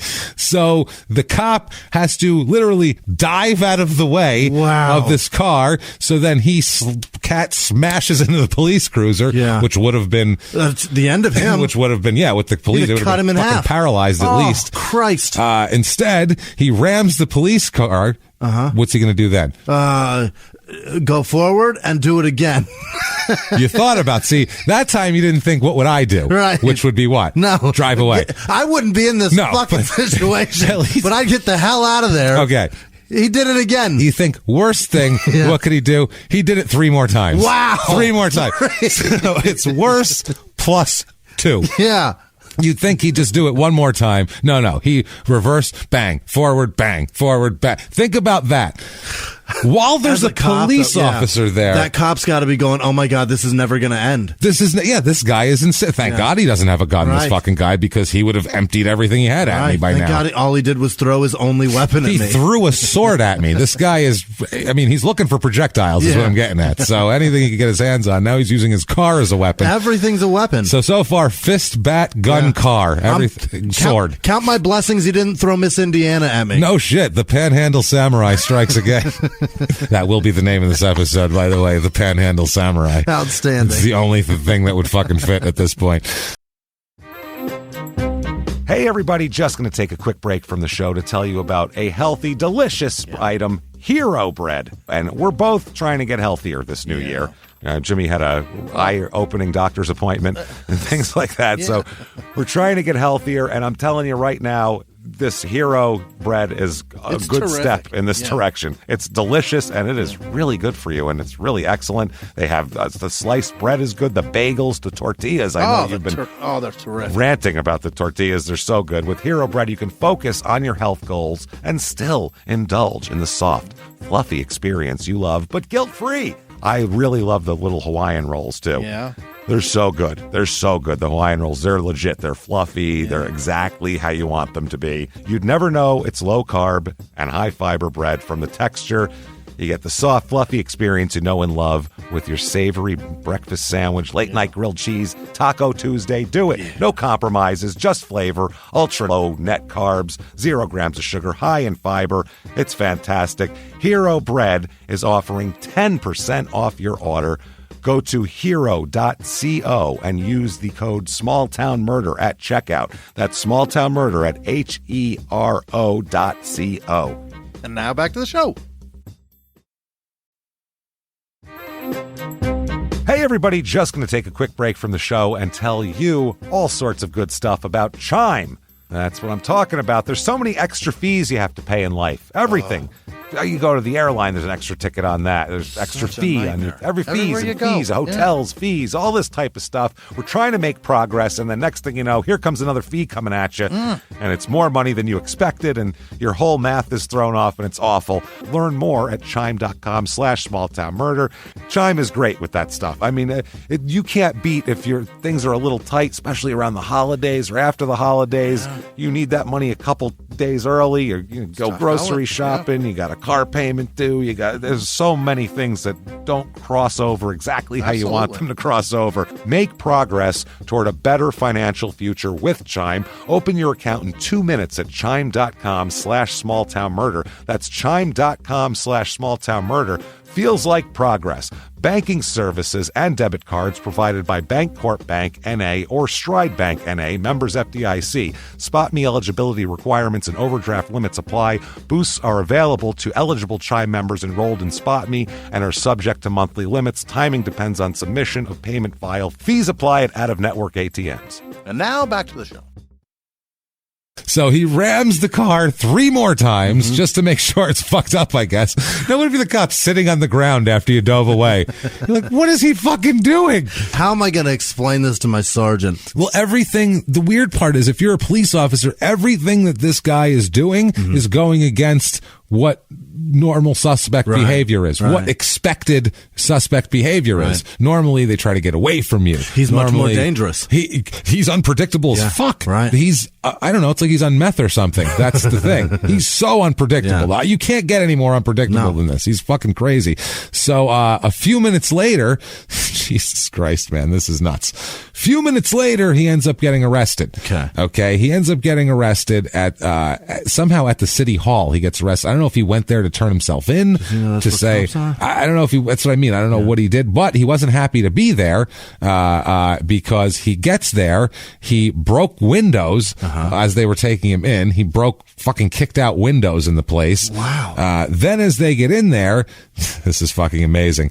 It's a small the Bicknell police force. So there's like 2 cops. Yeah. He's struggling with them. They're having a hard time subduing him. So the Bicknell city judge, John McKinnon, happened to be at the police station, and he fucking dives into the fray to try to help. So this guy, as a judge trying to wrestle him into a fucking holding cell. I never saw Wapner get off the bench. Yeah, which is crazy. By the way, now, obviously, if you're being held and you've done a bunch of crazy shit, samurai swords, we don't have to tell you again what he's done. And then you're taken in, you've broken windows in City Hall, you're fighting with the cops, and a judge comes over to help put you in a holding cell. What's the dumbest thing you could probably do there? Try to kick it out? It would be to hit the judge, which is exactly what he did. Of course, him. He went after the judge because he won't have any say in what happens to you in my future. So basically, it's just the dumbest thing ever. Oh, by the way, once you're in the holding cell, what do you do then? Beat up the guy that's in there. No, you're all alone. In the holding cell. Just you. They're not going to put him in with anyone else. He's a raving psychopath. Is it a food strike? What do you do? No, that's not the dumbest thing you could do. What does that do to anybody? Clog the toilet. You ransack the entire holding cell, smash the toilet to pieces, break everything that you can, fuck up the plumbing, break the lights, basically just do everything you can to ransack and destroy a holding cell, which really there's not a lot to destroy. No. So if you can fuck that up, you have an imagination. So why do they have a toilet in there that's breakable? Why don't they have a fucking tin toilet? A tin toilet? I have no idea, but he broke. I don't know if he smashed the toilet to pieces. I don't know what that means. That's a porcelain one. That seems like a porcelain. Plastic? Maybe. I don't know why you'd have that, because then you could break up porcelain and use it as a weapon. So I don't know how you'd be able to do sharp. that. Yeah, I mean, you should have a cast iron or something. You got a hold of some tin snips, you'd be in trouble too. But either way. Point. So, Jesus Christ, he's a fucking insane person. Is there any? No, there's no argument for his sanity, nor for fucking his. He gets more and more dangerous every second. That's the thing. Well, it gets worse. Okay. Later on, once they feel like they've calmed him down, they're, quote, readying him for transport to Vincennes. Okay. And so at that point, Cat, as they were taking him, Cat spit on the officers and the state troopers and kicked and punched and does everything that he possibly can. At this point, they go over, they check out his criminal record, and they find out that he has a long criminal record, including a bunch of drug-related arrests, theft, burglary, just escalation of meth charges, burglary charges. Now it's starting to get more violent. The one police officer, or the judge in this situation, said that Cat keeps getting more violent and threatening police officers during arrests now. Now he's angry. He's not only is he going to commit these crazy crimes, he's going to lash out at the cops when they try to arrest him. Right. So we've gotten to that point here. So he is arraigned and he is charged with attempted murder. Really? Fucking, yeah. The cop, yeah. He tried to kill him like 3 times. Yeah, he did. Mean, the sword, the fucking... Yeah, I'd count 5. The sword. Tried to get his gun. And that. The sword. Yeah. Ramming his back into him with the fucking police car. Yeah. There's so many times he tried to kill this cop. Right. So that's a Class A felony. That's a good one. Attempted murder of a police officer. It's not good. That's not positive. During the course of his duty, for shit's sake, too. You're going to be there a minute. Yeah, it's not like it was 2 a.m. at a bar and you were both trying to get the same chick. Right. This was literally, excuse me, sir, license and rep. What the fuck? Totally different. So, he has an appointed lawyer and all that sort of thing. They call it in the paper, and I found a newspaper that said local lawyer Christopher Ramsey was assigned as Cat's pauper attorney, which I think it's a great way of saying that. Pauper attorney. You dirty pauper, here's your lawyer. It's just funny. Bond is set at $25,000 and he remains in jail there. Fucking idiot, man. So a lot of time goes by here while he's in this deal, and we'll discuss this here. He's eventually charged with 2 counts of attempted murder of a police officer, 2 counts of battery by bodily waste on a police officer that's spitting at them, resisting law enforcement, destruction of city property, which was the police vehicle, police station, holding cell, battery of a judge, which is go in front of a judge with that charge. They're not going to like you, probably. It's one of those things. Intimidation, criminal recklessness, disorderly conduct, and possession of stolen property. That is that's a night right there, boy. I mean, you see those list of charges, you can put together quite the evening. It's one night. That's amazing. That's 15 minutes of that's like a half hour in this guy's life. That's quite the slice of life. The Poe guy wasn't in the car this time. He wasn't charged for the initial thing. He ends up getting away. So he gets out of it here. Okay. They're still investigating to see if they can slap more charges on him. So September 16th, this is the 2 days later now, the prosecutor says he plans to file additional charges, but he wanted to hurry to get the most severe charges filed so they could have an initial hearing before they needed an initial hearing before the county's judges left for a 3-day judicial conference. We'll have no judges, so we have to go. That's how small of a county we're in. Literally all the judges will be gone then. Where are they going? A judicial conference? A conference. Well, yeah. How about vacation? Yeah, they're going to go drink with other judges. Go play golf or talk about catch up with people they went to law school with. Right. That's what that is. So no law can happen, I guess, for that. I'm sorry. Everyone stop killing each other for about 4 days. The judges have a Mai Tai in their hand. We have to go talk about and reminisce about that time that we shoved a gavel up his ass because it was his first day of law school. Oh, my God. It was great. First day of law school, he passed out first. He wanted to grease it up. I was like, fuck him. You know what I mean? He can take it. Look at him. He's a big guy. So oh shit, you're a judge now? Oh man.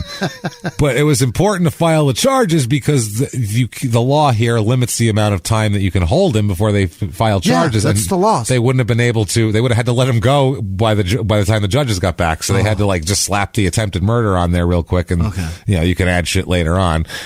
So they said it would have been exceeded if they waited for the judges to return. This is ridiculous. Come back from the ass gavel conference. Jesus Christ. And according to the law, this is what the newspaper says. Although any lawyer can be, this is the Vincennes Times, I think. Although any lawyer can be appointed as judge pro tempore in the absence of the presiding judge. What? Any lawyer? Who's appointing these people? That's a good point. Who chooses? And then who's appointed? You can be appointed as now you're a judge for a minute, like a temporary judge, because all the judges are going, what kind of hillbilly backwoods shit are we doing here? Have a judge there that stays there all the time. If he goes on vacation, have another one there. Right. She's there and do this. All Who of them cares? to the Ask Gavel What the hell are we conference. doing? Yeah, sorry, you all can't go. One has to. The junior member has to stay behind. Yeah. Who's the newest judge? Right. Fucking John, you stay here, dickhead. Union rules. They'll tell you about it. You'll see pictures on Instagram. You'll get the minutes. Don't Fuck worry. you, yeah. They'll write it all down. So the prosecutor also said that between Kat's behavior and the complexity of the case, he wanted an actual judge to handle the hearing, not just some lawyer appointed to it. So there's a bunch of the police department are there and to see him get arraigned because they want this guy to stay in jail. Yeah. One of the prosecutor said, quote, a couple of times the officers had to restrain the guy in the courtroom. In the courtroom, he was freaking out. We definitely needed additional security. He's a handful in court. Why isn't he buckled to a chair? They should Hannibal Lecter his ass. He should come in absolutely like a fucking. The second he attacked a fucking cop, that should be the rule. But even if you give him a little leeway, once he gets when he to punches jail, a fucking judge, punches a judge, destroys his cell, starts spitting at people, cuffs on the chair. You can't trust him. No. Sorry, this guy's a fucking maniac. In addition, during court, mind you, in court, usually even psychopaths have their best behavior on in court. Yeah. Ted Bundy was a charmer in court. He was. I've seen lots of footage of him trying his own case. He's pretty good. Mm-hmm. This guy, not quite the same level of finesse, I'm going to say. He instead screamed and swore at the judge occasionally, which is not... A little more Richard Ramirez. Yeah. He just would sit there and be like, fucking cocksucker, piece of shit, robe wearing, fucking homo. And they'd be like, what? You can't call the judge Where's that. your powdered wig, pussy? You fucking, it was like one of those. You're not a judge. What the hell's going on here? You can't judge me. Actually, I can, sir. Yeah. That's my job. And don't call me a homo. That wasn't very nice. It's hurtful words. Would the defendant please stop referring to me as Judge Judy? Thank you very much. Thank you very much. Appreciate that. So you'll address me as Your Honor, not Judith Heinman. Thank you. Or cocksucker. You can keep that one in your pocket, too. I don't like that one. No, Judge Brown will not work. Yeah, Judge Cocksucker is not what I want to be called. Oh, man. So he said that when it came to answering the judge's questions, that he was barely responsive. Yeah. So he would scream and yell and call him names, and then when the judge would ask him something, he wouldn't want to talk. So the court, on their own motion, this is not the defense making this motion, the court said, let's get him checked out by psychiatrists, because based on this list of behavior and how he's acting in front of me, he's a little fucking out there. At least let's check him out, because he might be... Judge, would you judge this as erratic? I would. I would say this is erratic behavior. And the prosecutor was like, yeah, let's take a look at him. Sure. They said, quote, there is a question as to whether or not the defendant has the present comprehension to understand the nature of the criminal action and on the proceedings thereon, and to help make a defense. Because he's, yelling at the judge, which doesn't help the defense at all. You're hurting me. Stop, please. He gets there. He gets checked out in court, I guess. So this goes on November 1999. He still hasn't had his trial yet. 2 years. This is a year later now. So it was 98. Oh, okay. September 98 this happened. The cop who ended up fighting with him and had a sword thrown at him and almost... an Oldsmobile. Yeah, he was actually awarded, he's awarded a merit badge by the city, by the Bicknell City Council for this fight with Damon. Really? For I don't know, not being murdered, I guess. Yeah. So he gets some sort of merit. Accommodation. They called it a merit badge. Yeah, I don't like the way that they call that. A merit, he's got enough shit on his uniform. Yeah. Let's not put that on there. Now we're going to put more shit on there, dangling down. Anything else? Does he have to pin that to him? Jesus. Just tie a bandana around his ankle. Anything else we can slap on him there? Jesus Christ. Carry this shit. Put a tool belt over that. You never know if someone might need their nails fucking Is he got a merit ascot? Yeah. Let's load these guys up. Let's have them walk crawling down the street. I can't move. So under the weight of my uniform. Yeah, December of 1999, and this is just interesting, so we had to bring it up. It has nothing to do with Damon, but it's goddamn funny. Yeah. The Stremming officer who's awarded the merit badge a month earlier is suspended. He's suspended, facing a possible lengthy suspension following a physical altercation with a man. He's only been an officer for about 18 months. Wow. So when he confronted Damon, he was like brand new. This is his first day. It was literally in his first 3 months is when he had a sword thrown at him and all that kind of shit. So on one hand, this is my job now. Can't get any worse, I guess. That's whatever. But on the other hand, holy shit, how do you not quit? Right. I had a bad day today. I'm not doing After 5 years, maybe you can take a day like that. But after 3 months, shit no. I did not sign up for this. No. So, the police chief is going to impose this suspension here. It was due to conduct unbecoming of an officer. I guess he had a petition for a protective order filed against him. It came from basically the cop Stremming came to this man's place of employment, which was a McDonald's. Yeah. And verbally and nothing wrong with that, but it's hysterical. That's verbally and physically abused him. He alleges that Stremming called him curse words and grabbed him around the throat.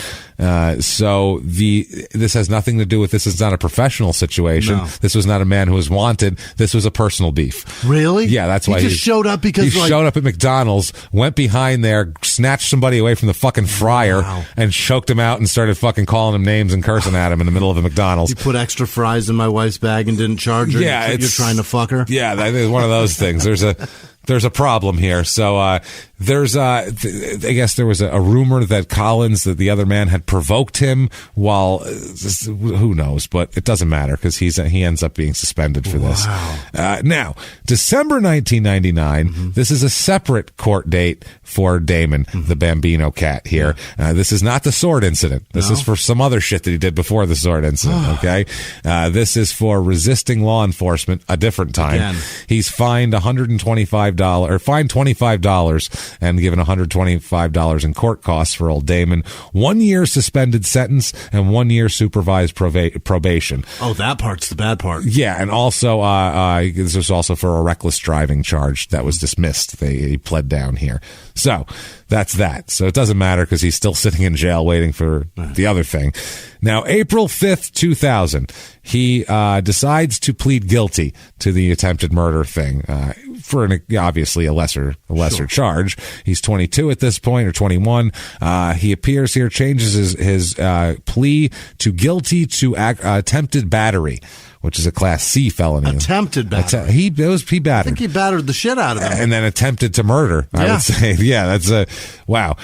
So the judge said they would take the plea into advisement when they have sentencing. That's how that works here. They said that he could be sentenced to 8 years in the Department of Correction. 4 of those years would be served at a work release center, and the remaining 4 would be served on probation. So he wouldn't really go to prison, but he'd be in the system there. He's also going to be required to pay $3,340.30 for damaging the police car and holding cell. Wow. So he did that much damage to that. And so that's it. That's what's going on here. So he's going to get this all kind of squashed behind him. So April 27th is sentencing for this deal. He is sentenced you sir may fuck off. He's sentenced to 8 years in prison, but he spends his time, they're going to give him the work release and the probation. So it's not actual prison. And, it's a attempted battery which is hilarious, like you said. It seems like on a police officer. On a police officer, yeah. That phrase is in there for sure, right? Yeah, that's no, it's not even. It's just attempted battery. It's just attempted battery. Wow. Attempted battery. He's also he's given credit for 95 days served, and he has to pay $4,160.53 because I'm sure he's done more damage since then. So they reduced that and all that. So that's how that goes. Attempted battery. He ends up getting out of jail on December 14th, 2001. So just in time for the holidays. Yeah. Look at that. In 2001. And then that was that was for the last thing. That was for this. So, okay, this is how this all works. He's coming out. He's coming out after doing all of that. He's coming to a post 9/11 world where police are fucking beloved. Oh, it's much different. Yeah, it's much different. And and he's you can't attack people with samurai swords anymore. People, they will lose their shit. It's a different type of thing. Mm-hmm. So now, sometime over the next few years, he marries a woman. Mm-hmm. A woman marries him somehow. A woman named Monique marries him. Not Miss Indiana. Not Miss Indiana. Not Melissa. They'll have an interesting relationship, which we'll discuss here. Damn it. They end up splitting up after a while. They're officially married. They break up, but never actually get a divorce. Okay. They're that couple. Oh, Jesus. They're not together. They're totally broken up. Well, live your life, girl. It's expensive to file that paperwork. What is that, a few $100? Like, all right, who's got that? Just keep my last name. It's already on your license. Who's got that just lying around? It's fine. So she just stays as Monique Cat. Now Cat also has a very amicable relationship with Monique. They get along just fine, not only with Monique, but her boyfriend as well. Okay. She has a new long-term boyfriend that she's had for a couple of years now. They all get together, just... Her ex-husband. Oh, yeah. They're all... Still has his last name and everything. They're still all buddies and pals. Imagine hanging out with your ex. Nope. Fuck no. And she's still got my name? Yeah. Nope. This whole thing is weird. It's not just like, they see each other at the grocery store. How you doing? They're hanging out. They got kids together? They're making plans. No reason to do this. No reson to ever see each other ever again. It's over. You never have to see each other again. But these two, they do. Now, so far his entire criminal history here. He's got batteries. He's got attempted batteries. Yeah. He's got resisting and interfering with law enforcement. Tons of it. Yeah. He's been arrested while on probation 5 times. 5 different times being arrested on probation. And he, by the way, the cop thing, the samurai sword incident, he was on pretrial release after being charged with possession of methamphetamine and possession of meth paraphernalia. My God. So he was on pretrial for that when he's arrested for attacking a cop. And he's also twice been dissatisfactorily discharged from probation. I don't know what that means. We don't like him at all. Right. Seems like they keep him on probation more. We're tired of dealing with this fuck. I guess so. I think it was over, but they said he didn't do a good job, but he was in it the whole time. Right. Was basically what it was. It's a dishonorable discharge. So he also had parole and community correction sentence revoked, and he's been a fucking mess. I wonder what would happen if he was black. Oh, yeah, well, I think the night at he wouldn't have lasted past the samurai sword incident, probably. Good Lord. Now, 2007, he's moved on, not in terms of doing better in his life and shit like that, but he found a new girlfriend anyway. Yeah. His life is still a fucking disaster. But he's got a lady. A woman named Allison Rinch. They live together and, been together for a while. They're a couple. Yeah. They live together. Everything seems fine. Okay. 2007 comes along. So this is turning it around. Yeah, this is his At life least is love life. His love life is turned around. Well, he's never had a problem finding he had Miss Indiana. Yeah, but he doesn't know how to treat him because they all go away. Oh yeah, he's a piece of shit. Yeah. Well, he's in jail. I mean, what are they going to do? Sit there and wait for him? Wait for that idiot so he can get out and fuck up again? So now they're together all through 2007, living together. November 16th, 2007, he has a fight with Allison. Yeah. All right, which doesn't seem out of the realm of possibility. Seems very plausible. Seems like this guy gets in a fight with a lot of people. Seems like every day. Be surprised if they said they had a nice night, watched some TV, and went to sleep. You're like, wow, that's shocking. No fights. So he packed up his shit and moved out of the apartment. Oh. It's that kind of fight. Taking my shit and I'm leaving. Fuck you, Allison. I ain't taking your shit no more. Tell it to the backs of my feet. That's right. I'm leaving. I ain't taking it no more. You're never seeing the Bambino again. No, I'm going to win me 2019's Clown of the Year Red Skelton Award, and I'm going to start me a new career, and you ain't invited to it. How's that now? So he has a fight, packs up his shit, moves out of the apartment. Where do you think he goes? Think about it. Worst decision he could make. Yeah. Where would he go? Mom's house. No, that would be hotel. what you would think. Cheap hotel. That's B. Yeah. Now the worst one. Jail. Worse than that. Worse than that, Jimmy. What? What's the worst? Ex-wife's house. Boom. There you go. Worst place he could go. Last place you should ever go. Where's that? Yeah. The ex-wife and her boyfriend's house. That's where you... see, you're still thinking Why in terms... would he go there? I feel like even by the end of the episode, I'm not going to get you to the point of thinking of worst decision you could... It's hard to get yourself in a mindset, right? Yeah. Of that stupid...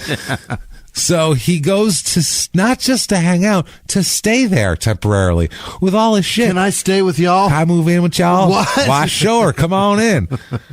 Okay. So that is it's Monique is his ex-wife and her boyfriend Shay Fry. Why is Shay going, yeah, come on by? I don't know. Shay's like, can we get him the fuck out of here? Like, it's one thing when he comes by, like, has a beer or something, but he's got all his stuff with How him. good does Monique fuck that you're going to put up with her letting her ex-husband stay? Man, he ain't got a sword with him or nothing, does he?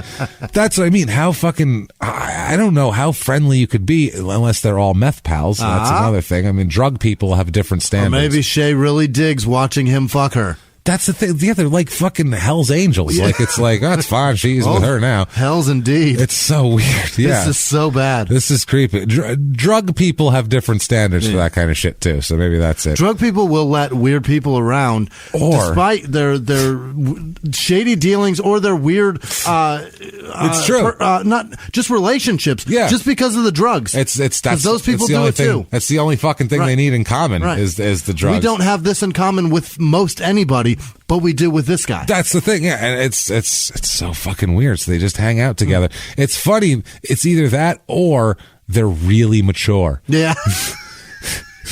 They're like insanely healthy. Funny Matthews figured that part out. They all go to therapy twice a week, and they figured out how to have a good, open, honest relationship, and they all like each other, and they figured out how to keep avenues of communication open between each other.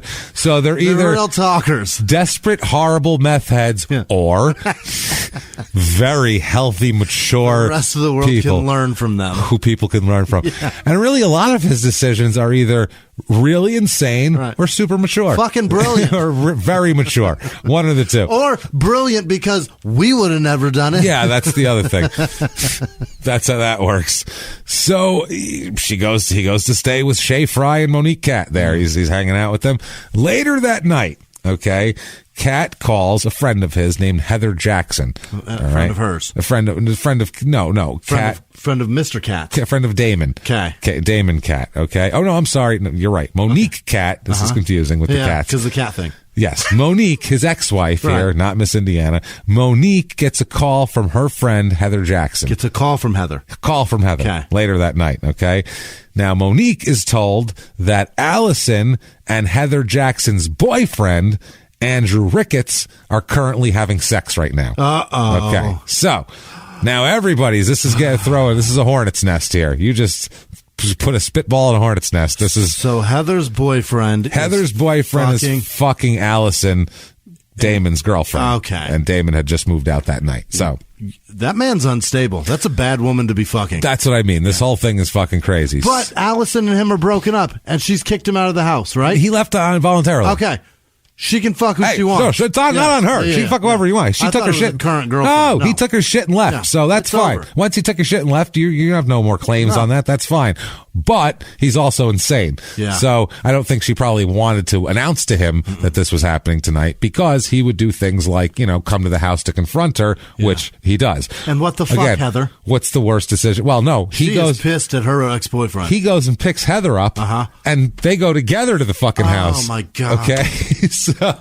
The right answer here is go over to Heather's house and you both grudge fuck each other. Yes. And then leave your jizz everywhere. Or drink and fucking pass. Do whatever you got to do. Whatever it is. You don't get in the car and go, we're going to go fucking tell them. Oh, boy. That's what they do. They go to Allison's apartment to confront her. Mm-hmm. Now, Damon waits outside while Heather and Allison talk. I assume not quietly and calmly. You know what I mean? There's a good talk. They sat down, they had some tea. Yeah. They cleared the air. It was very, very helpful. It was a really productive talk. So, meanwhile, the only person that has a problem right now is Heather because she has the boyfriend. Yeah. The other two aren't together. Everybody's fine. So then Damon ends up coming in. The Bambino's here at that point. Mm-hmm. Now, while this is going on, he comes into the apartment. There's another guy there who's not Heather Jackson's boyfriend, right, and just some other dude named Chris Lockhart. He's there hanging out and with Allison, and he leaves the apartment when Damon and Allison start arguing. They start arguing. He's like, "All right, this has been fun. Yeah, this blows. This is bad. So this is bad. The whole fucking thing is awful." So it's at this point that Kat here, Damon, I should be more specific. Yep. Jesus Christ. Damon leaves the apartment and goes to a neighbor of just a downstairs apartment, banging on their door, looking for the guy who just left, Chris Lockhart. Okay. I don't know why. Chris here. Yeah. After he was told that he's not there, I don't know what you're talking about, he then goes back up to Allison's apartment and starts arguing with her. Okay. I think he just wanted to bring someone else into the argument. Yeah. He's like, you know what? This is a good talk. Yeah. Let's bring Chris into this. I feel like he could add to the argument. What's Chris say? Just in case also, if there's a cop, I'm going to need someone to hold in front of me like a human shield. Yeah. You know how it works here. So, he goes back upstairs. They continue arguing. So it's at that point that Damon leaves her apartment, leaves her unharmed, doesn't punch her, whip out a sword, or try to back a car into her or anything. Goes and this is now. What's the best thing he could do right now? What's the thing that a normal person would do right now? Leave the apartment. You're pissed off. Go home. Go home. Maybe what? Drink a beer. Maybe stop. Smoke some weed. There you go. Go vent. He stops and grabs a 12-pack on the way home. And he's going to drink the fucking good decision shit away. And that first smart decision he's made in this entire episode. Right. First thing he's ever done. Problem is, he even does that stupid because should have like a few beers or however many beers he needs and then go to sleep. Instead, he just continues to drink throughout the night. Just stays awake drinking. No. By 7 a.m., he is still drinking. Yeah. He's just out wandering the streets drinking beer. Oh, boy. Okay. So by 7 a.m., he finally comes back to his ex-wife's house to go to sleep. In a Santa suit, eating a piece of salmon through his beard. Through his beard. Just picking fucking beard pieces off of it. Ho, ho, ho! I love Dan Aykroyd in that. The fucking eating the salmon. So a beard. It's my favorite thing ever. So gross. Him standing in the rain with the gun to his head is my favorite freeze frame of any movie ever. And he's just like, of course it doesn't work. Can't even do that. Why would it? Why would it work? Why the fuck would this work? So he's a mess, man. This fucking whole thing is a disaster. But now imagine that too. You're Shay Fry, and now it's 7 a.m. You have your drunken girlfriend's ex sort of husband, current legally banging on the door to come in to go to pass out and sleep off his drunk at 7 a.m. Oh. How did my life come to this? How is it I've come to arrive here? Which one's more depressing? Which side of that door is the most depressing? That's side? the thing. I don't know. I'd say Shay's side. Shay's side. Shay doesn't even sound like he's fine. Or very mature. Very mature, Jimmy. You never know. Which side of that door is more depressing? Very mature. So, so he goes to bed, okay? Passes out at 7 o'clock. He sleeps and wakes up around 1 o'clock, okay? So he gets about 4 or 5 hours of sleep. About 1:30 a.m., or 1:30 p.m., I'm sorry, Damon receives a call from Ricketts, Heather's boyfriend, Heather Jackson's boyfriend, Andrew Ricketts. Okay, he tells him, Jesus Christ, I don't know why.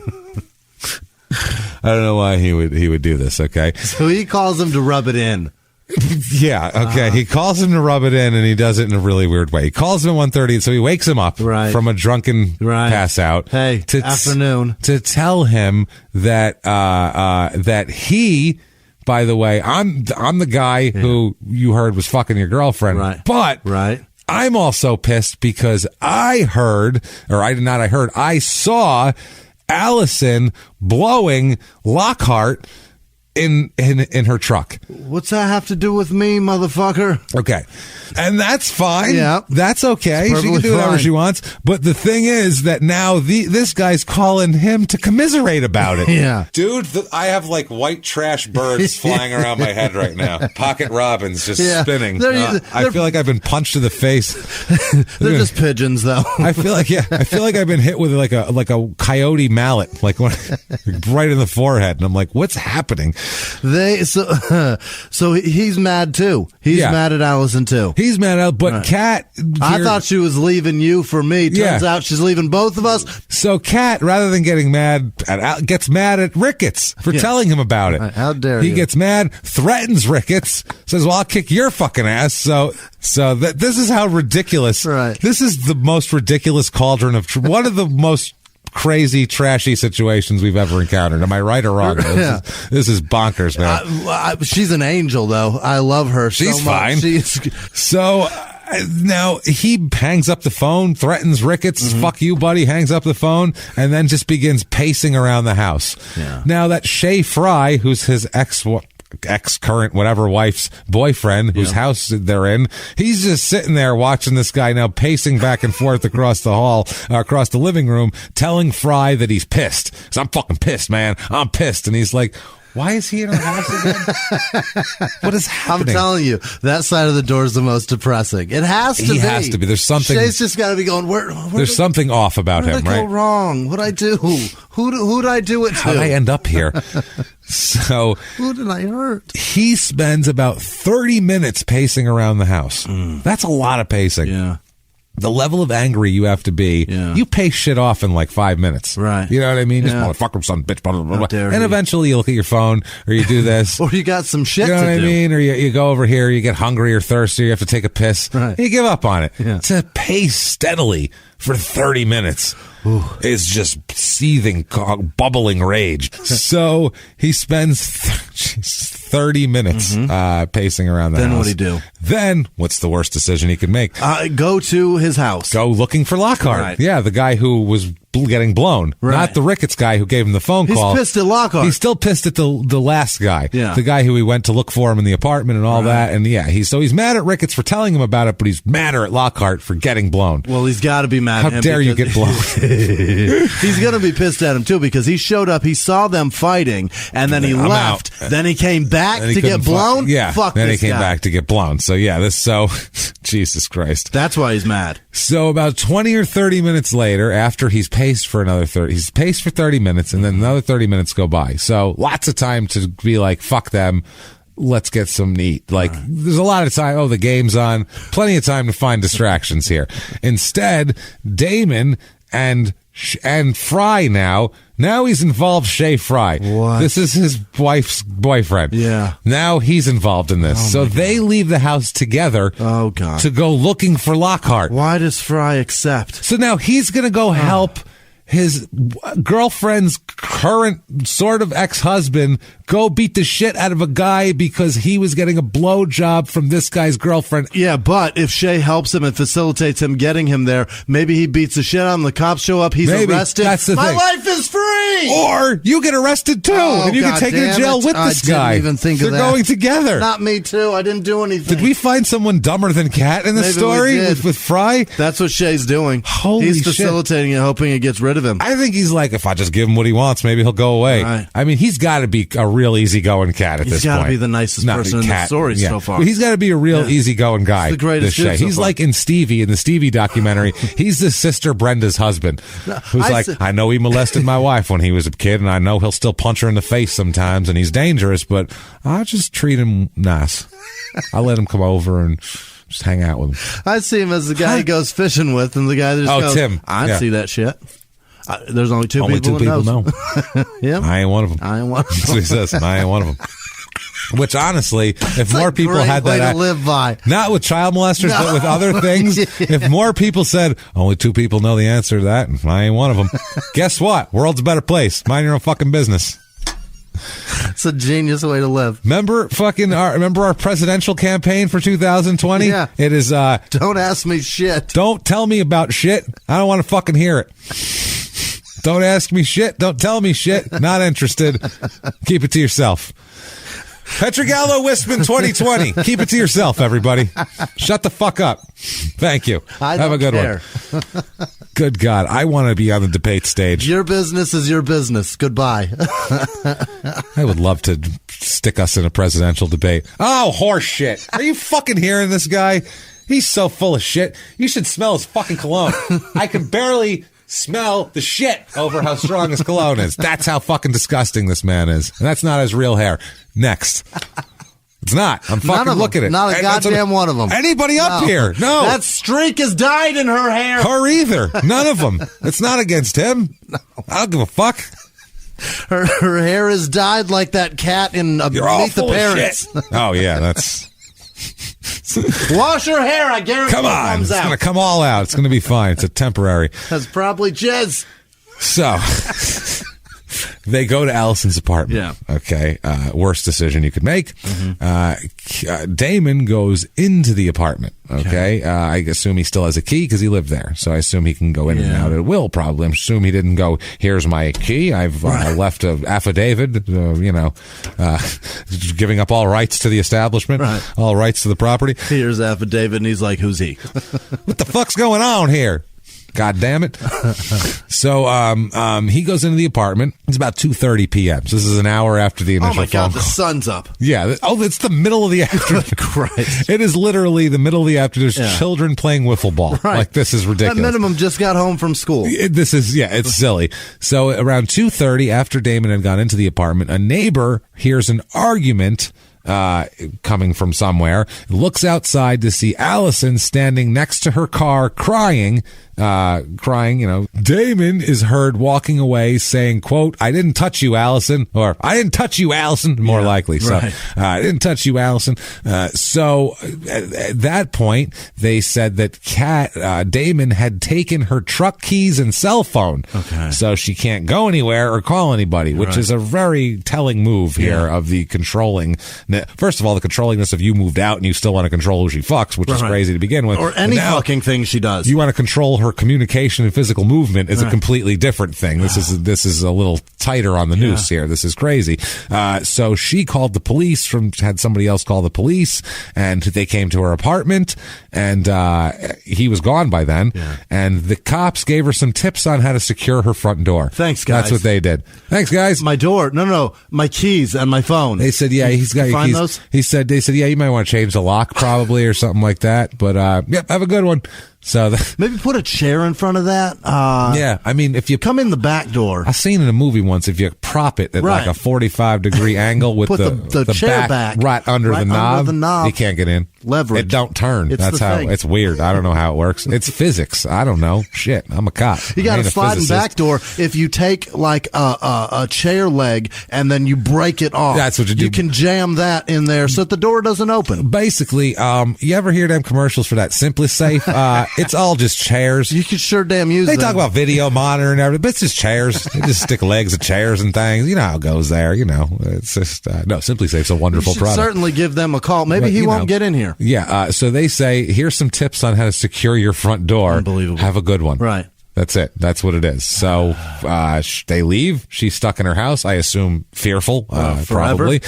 Yeah, why not? Yeah. So Damon returns back to Monique's house, to his wife's house there, his ex-wife. But he gets there, but he parks his car at a nearby house. He doesn't park in front of the house. He parks down the street in case the cops are looking for him because he knows that, he took her phone and keys and he's a piece of just did some crazy shit. Right. Now he gets back in the house, and what does he do? He begins pacing again. Yeah. Now he's super pissed again. He's a walking sumbitch. He paces around the house. They said in the house, on the front porch, in and out, up and down. Pace. Finally turns to Monique and says, I'm going to kill her. That's it. It's like, I'm your ex. What are you telling me this for? Get out of my house. Why'd I even divorce you? What's the point? You're still here. You're still here. Jesus. Shay's like, well, you're going to leave, though, right, to do that? So is this going to leave? Well, then he goes to Shay and he says, you got a knife? Don't bring me in. What? And he's like, I don't know. So Damon ends up going into Fry's toolbox and taking a utility knife from there. Okay. Box cutter. Steals a box cutter from the toolbox. Then Fry fucking Shay goes with Kat to CVS, takes him to CVS, and they buy cigarettes, lighter fluid, and Sudafed, which is the breakfast of champions there. That's very nice. Cigarettes, lighter fluid, and Sudafed. Gets you right in the mood. Wow. So they buy that. They're all there. Now, about 3:18 p.m., this is less than 2 hours. He's been awake for an hour and a half. I was going to say, 2 hours ago, he was asleep, sleeping off a drunk, okay? He's decided on murder. Yeah, and Sudafed. And Sudafed.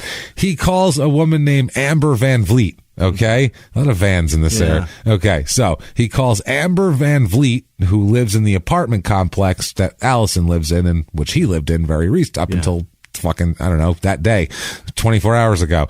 He calls Amber to ask to see if Allison's home. Will you look and see if Allison's home? Okay. So afterwards, I guess she was home. Kat Damon returns to Allison's apartment again.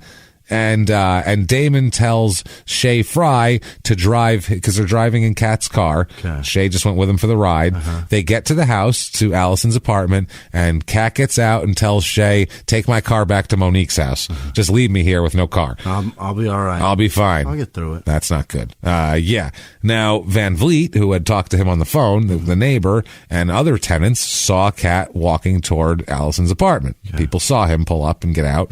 So shortly after this, Amber Van Vliet, the neighbor, hears Allison scream. Okay, so Amber runs up to her apartment, which is a pretty brave move. Yeah, I would say so. You know, it's pretty ballsy. Good for her. So this Amber Van Vliet sees Allison lying in the hallway with her hands around her throat. Oh, no. Gasping for air. Oh, my God. So she sees she's in physical trouble. So Van Vliet runs in the apartment to check on Allison. And when she does, she sees Damon standing in the bathroom. Oh, my God. Which would be, I don't know, terrifying, I would say, would be the best fucking way to describe that. Can you think of a better word for it than terrifying? No. Absolutely fucking look terrifying. Her in the face, say, I'm sorry, bitch, I gotta run. There he is. I gotta go. Fuck.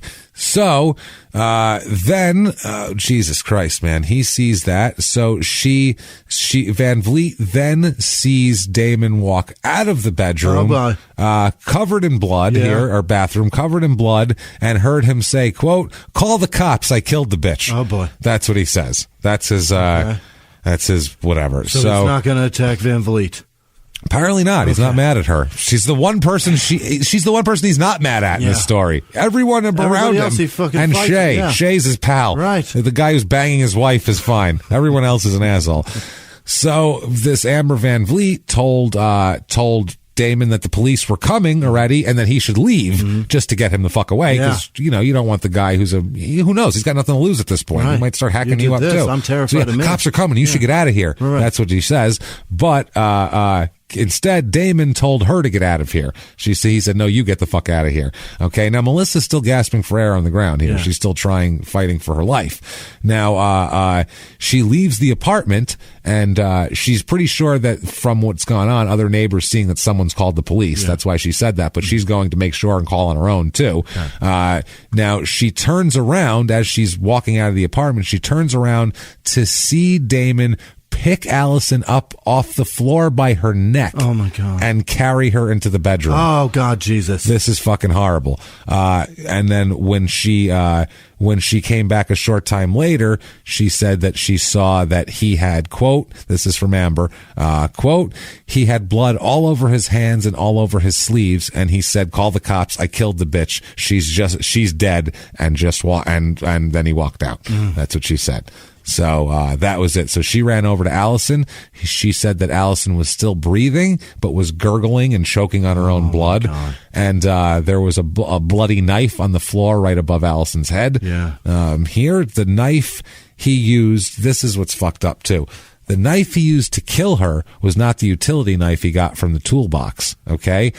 He switched knives during the attack. he started with the utility knife, and it still wasn't getting the job done as quickly as he wanted it to. Shorter so he blade, went to the kitchen? shit like that. So he went to the kitchen in the middle of this to get a better knife. Wow. So, you really want to hack away at it, that sort of thing. And got a large kitchen knife, a big butcher knife, and then he came in, and that's how he killed her, was with that. This is more efficient, He's he's efficient, if nothing else. He's a cold motherfucker. Oh, he's cold as shit. I call the cops. I killed the bitch. It's pretty fucking cold. So he then walked out of her apartment. While now the Van Vliet is trying to help her while she's gurgling and fighting for her life. He just walks out of the apartment, stands out on the landing, out in front of the apartment there, and smokes a cigarette. Just casual as can be, covered in blood, smoking a cigarette. Neighbors run over, see him, say, "What happened?" And he goes, "I killed her." Oh, boy. He's just telling them, "Yep, killed her." Smoking a cigarette like nothing happened. They're like, "What happened? Why are you covered in blood?" "I killed her. That's why." Fucking, what do you think of that, pal? Oh, boy. Just smoking, okay? The police arrived, and an officer approaches Kat with carefully, obviously. Not only is he just murdered a person, but he's also known to fight with police a little bit. He's not a fan of those. Today, though, he's not in the mood to fight. He puts his hands up in the air and go, "It's me." That's what he said. "It's me. I'm the guy you're looking for right here." Like, "You're covered in blood, asshole. You were the probable like it. first guy we were going to look for, but, We were certainly going to ask him. Thanks, yeah. Did you happen to high-five him a lot? A lot, and hug him, chest bump him. Were you guys on the same team, and did he hit a home run, is what I'm asking, because I feel like a lot of celebration went on. Wow. So he said, "It's me. Yep, come on, just take me in." He doesn't give a fuck. He did what he wanted to do. The ambulance arrives, and at that point, Allison is no longer breathing and does not have a pulse. They try to resuscitate her on the way to the hospital, but she is pronounced dead at the emergency room. Yeah, it's over. So she's 21. Oh, this poor Jesus. Amber. 21 fucking years old, which is insane. And how old is he? He's, 27, something like that. Yeah. 21. That's, jerk off. That's crazy. The emergency room doctor concluded that she bled to death as a result of neck wounds. Is what happened there. They do an autopsy. So the autopsy reveals some very vicious details of what happened when he took her into that bedroom and by her throat. This is fucking terrible. He forced the knife completely through her neck. Completely through.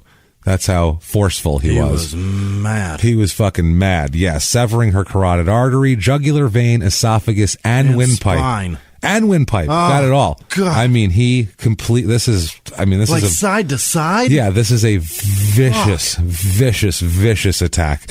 In addition, the autopsy revealed saw marks on her vertebrae, revealing that he had repeatedly thrust the knife into the wound all the way down to her fucking vertebrae. Unreal. This is like an O.J. Simpson attack. Right. Literally, that's the same way. Nicole Brown had that. This is like that, except he did this more than O.J. did it.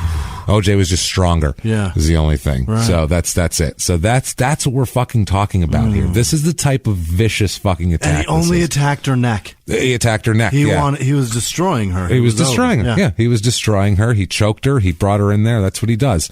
Now, Jesus Christ, he repeatedly did this. After the attack, he left her still alive and bleeding to death, basically, with no remorse at all. Went outside, smoked a cigarette, didn't give a shit about it. A couple days later, he made statements to the police. He made 2 separate taped statements to the police. In neither statement would he actually confess to the murders or provide significant details. Why not? You already said it on the porch. Well, it's funny. He says like, "Well, I could have. I mean, it might have happened." He starts doing shit like that. Then he starts going, I mean, you might want to look at Shay Fry. I mean, maybe he had some. He starts trying to maybe put the blame on him instead. Like, maybe you got the wrong guy. Right. Maybe Shay Fry came over and did that. I mean, shit, it was his utility knife that was there. And he starts doing shit like that. Wow. Where they're like, "No, you're the one saying you wanted to kill her constantly." Remember when you were covered in blood? Remember that? Remember all the pacing? Right. Remember people watching you take her into the fucking room and fucking butcher her like an animal? This is disgusting. So November 27th, 2007, they charge him with murder. In the trial, now the trial comes up here. First of all, he wants instructions regarding voluntary manslaughter and the definition of sudden heat. So he wants to say crime of passion he's trying to go for here. Voluntary manslaughter. snapped. Just the jizz bubbled up in my head enough to where it set me off. So the court, Jesus Christ, it's fucking silly here. The voluntary manslaughter obviously is a lesser included offense on the whole thing. The only distinguishing element is that voluntary manslaughter includes the mitigating factor of sudden heat. It's a snapping thing, no premeditation, no whatever. They said an instruction on voluntary manslaughter is supported if there exists evidence of sufficient provocation to induce passion that renders a reasonable person incapable of cool reflection. If you walked in and saw somebody molesting your child and you went over and fucking ripped their head from their shoulders, that's reasonable. I'll do the time. That's reasonable. Yeah. That's considered voluntary manslaughter. That's reasonable. A reasonable person would have snapped and done that. It seems normal. But he didn't even see her blowing somebody. That's the thing. Yeah. That's the difference. But you paced it out of yourself. Even that's the thing. He had cool down time. Right. He came, left, came back. That's cool down time. Right. All of this is cool down time that would not be sudden heat. So they said and the court decides under these circumstances, a reasonable person would have had several opportunities to cool down and reflect upon his actions. The 2 periods spent pacing Monique's house, the period spent looking for Lockhart, which was stupid. The period between the initial trip to Allison's apartment and the second trip to her apartment, the trip to the drugstore, the period spent walking in the kitchen to find the knife, the period between the 2 attacks on Allison in the apartment, when Amber entered the apartment and told him that the police were on the way. He basically had 10 different opportunities to stop this whole shit and just said, nope, gonna make it worse. What's the worst decision I could make? Right. This is mature. Yeah. So, they said if a sufficient cooling off period elapsed between the provocation and the homicide, the claim of sudden heat is negated. And, he points to evidence that says he remained angry through the entire period between the phone call and the killing, which is true. He did remain angry. But that's not okay. That's not reasonable. It doesn't justify fucking murder. No, that means you're a psychopath. Right. A reasonable person would have been at least calm enough to not kill somebody by then. They might have still been pissed. They might have sat there going, fucking asshole, fucking bitch. But they wouldn't kill her. Process regular human emotions. That's what that says to me, which is a problem. Yeah. That's a fucking problem. That's dangerous. Yeah. To so, society. And they even said the question is not whether the defendant actually cooled off, but whether an ordinary person would have cooled off under the circumstances. And that's yes. And he didn't. So the trial was held in May of 2008. It's a week-long trial here. During the trial, first of all, Kat's counsel objects to the admission of an autopsy photo depicting an internal blunt force injury to Allison's head. It's a very graphic picture. Oh boy. It's a photo that shows skull with the skin pulled away to reveal bruising underneath the skin. For medical purposes, for records here.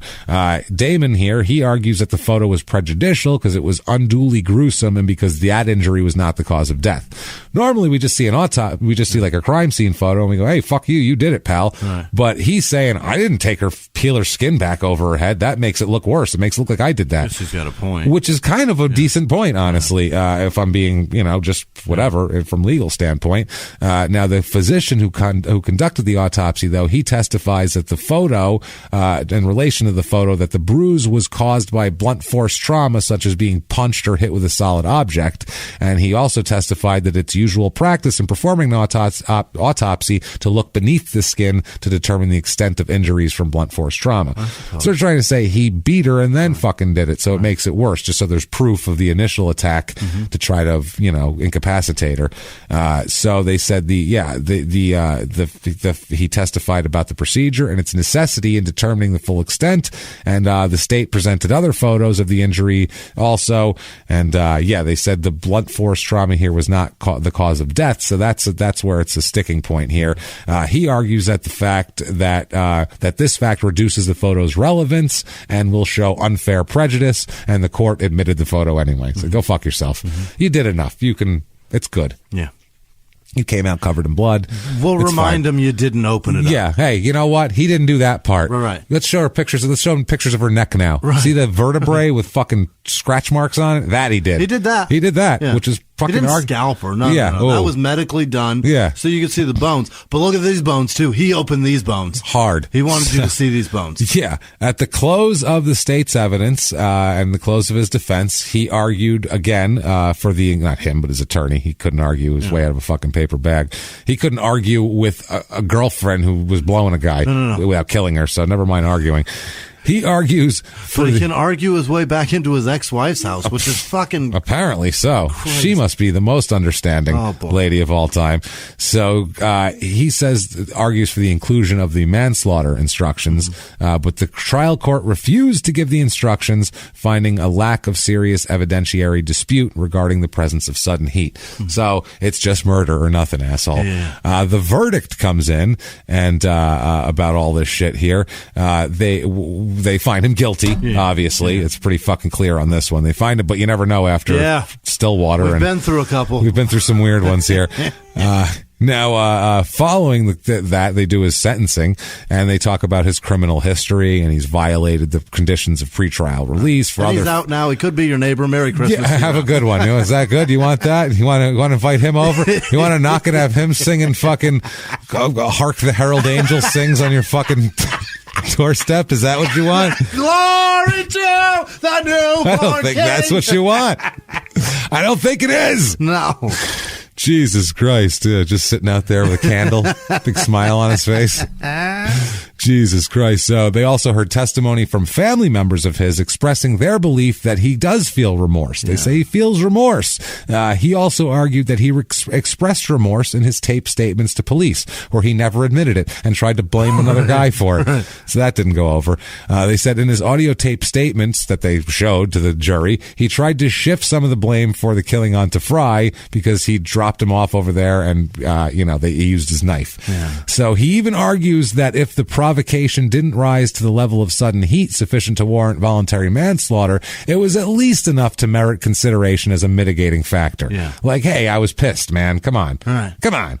Hey, you know how you get pissed, right? You get pissed and you almost cut a woman's head off. You know how that works, right? That happens all the time. I hope Shay has learned a valuable lesson in, I don't know, maybe fucking ask a question from time to time. Ask a question. At minimum, ask the phrase, "You serious, Clark?" You know what I mean? Well, yeah. Like, fucking serious, Clark? Serious, Clark? Do you want me to drop you off here with a knife to argue with your ex-girlfriend? What are you going to do? You don't need a ride home. Shay, I hope you've learned the question of why. Why? And ask that fucking a lot. And also, if you go out with a woman and her ex-husband comes over and hangs out all the time, find another chick. It's a weird situation. At minimum, ask why. Why? Well, I get that you're very mature. He's very mature, Jimmy. He's very mature. So, the only provocation the court finds that Kat points to is the phone call from Ricketts telling that he'd seen Allison and Lockhart, in oral sex in the car here. Jesus Christ. The reason I say that is just because there have been countless times that I've said, I'm going to go do this, and you just go, why? Why? I do that to you all the time. You're right, I'm not. I do that so often to you. I want to go do this. And you're like, I'm a huge why guy. Everything. I'm like, why am I doing it? Why? Why would I do that? Even if it sounds great, I'm like, wait, why? Yeah, you're right. I'm not going to do that. Yeah, that happens a lot. Where you'll go, I don't know. You know what? I don't know. Maybe that is stupid. Yeah. You go, maybe that is stupid. Maybe I'll stay home that night. That's my favorite quality about you, Jimmy. If I could praise you, it's a holiday season, I'm going to give Jimmy a praise here. Nobody that I know is more willing to go, I don't know what I'm talking about. Or say they were wrong, or just take whatever on the chin of their own shit than Jimmy Whisman. And that is a fucking glorious quality to have in a friend, especially a comedy friend that, they can do something. You go, that's the dumbest thing I've ever heard. And they go, oh, yeah, that was really, wow, that was stupid. And then make fun of himself. And then we can talk about it for 20 minutes. That's a friend right there. That's good shit. What are you talking about? It's fucking, what I do is great. No, I'll never defend me. I love it. It's fucking amazing. It's amazing. It really is. I hope that's rubbed off on me, because I want that quality for myself as well. I love the question why. It changes my whole day. James, I got this fucking amazing weekend plan. I'm going to go do this and this and this. Why? Why? And then what else? That sounds terrible. I'll go, why? That sounds terrible. And he goes, I'm not going to do that. I don't know. Yeah, you're right. You just saved me probably $500. I'm going to stay home. Bunch of money, aggravation. Yeah, you know what? Never mind. Fucking watch the game. I was going to try to make a memory with my kiddos, and you know what? We can make better ones here. Playoffs are on. Whatever. Let's do this. So, we live in the 8th largest market in America. Why am I leaving? I'm not going anywhere. Stay right here. Why would I do that? That just means there's a lot of people out there. Right. It's all out fucking drive. All out there to annoy me. I'm not going to do that. So the trial court finds zero mitigating circumstances for him. The judge says, as a matter of fact, quote, I've considered all of the various possible mitigators, and I'm finding no basis for mitigation. You, sir, may fuck off. They sentence him, quote, to the presumptive sentence of 55 years plus an additional sentence of 8 years for aggravating circumstances for a total of 63 years of incarceration. Okay. So it's a pretty good sentence. Is that enough? We'll find out when as early as possible parole God, date is. that doesn't sound like enough. I feel like this guy should never be out. Yeah. He's unstable at best. What do they get? Fucking, How far do you gotta go in Indiana? So on his appeal, he's saying that the court abused its discretion in sentencing him because it failed to find several mitigating circumstances. These blind motherfuckers, how dare they? So they look over it. They say the court found as aggravating circumstances his criminal history, repeated violation of work release and probation, and his succession of battery cases, quote, escalating level of aggressive and violent behavior. So all these things. He knows him. Doesn't he look in the mirror and just go, I'm not going to die for this? I'm a mess. Yeah, I'm super lucky. I'm the luckiest man alive. I could get out someday. Right. Wow. Isn't that crazy? I'm terrified of that. They're going to let me on the streets. Weird, right? Strange. He talks about they erred to not find the following mitigating circumstances. His remorse, even though he showed none. His immediate surrender to police and subsequent cooperation with the investigation, where he tried to blame another guy. Right. He walked outside covered in blood, smoked a cigarette, and waited for the cops and didn't throw a sword at them. That's not something to commend him for. I didn't drive a car on anybody, so clearly I didn't do it. Yeah, I didn't try to kill the cops. I didn't use a fucking beauty queen as a human shield. Jesus. Oh, and that he was provoked into committing murder, he said. Provoked into it. They said that he didn't testify or make a statement at his sentencing even, expressing any. He didn't even make a sentencing statement saying, I'm sorry. Yeah. Didn't even do that. So they said we have no way of knowing he has any remorse because he hasn't said anything to the court. So there's none of that. There's no direct evidence that Allison did anything to provoke him at all. Damon was the one that broke up with her and moved out. Right. That was on him. They argued, but there's no evidence that she threatened him or tried to harm him or physically he was in danger. Obviously, nothing like that. She didn't look you in the eye while blowing another dude. That's the other thing. There isn't even any evidence that he saw her with somebody else that would make him snap or anything like that. He also argues that he was provoked by a telephone call, which is who the fuck even knows if that even happened. So they say, nope, you're good with 63 years. Enjoy. Yeah. Sit tight, asshole. Yes. So instead, that's where he is. His earliest possible release date here is May 16th, 2039. That's too soon. It's still too soon, but that's like half his time. That's like 31 and change. So that would be that's not near enough. Half his time and half of the 63 years. I hope he hurts somebody in prison. I hope they keep him there. Yeah, keep him. I mean, like a prisoner, like a bad prisoner. Yeah, somebody worse than him. Like a child molester. Right. Yeah, that's fine. And we're then allowed to wish longer. that. Yeah, right. And then he gets longer. Yeah, I hope that happens. Or even I hope he's falsely accused of doing something and gets in there longer. That way, no one has to get hurt, and he's still in there. Longer. That's better. Okay. Anything that keeps him longer, I want that to happen. Keep him longer. Right. Poor Allison here. Allison Jane Rynch is she obviously died in 2007. 21 years old. Just turned 21 a month before that, which is crazy. She is buried in the Bethel Cemetery in Freelandville, Indiana. There, so that's where she is, and he remains in prison like an asshole where he fucking belongs.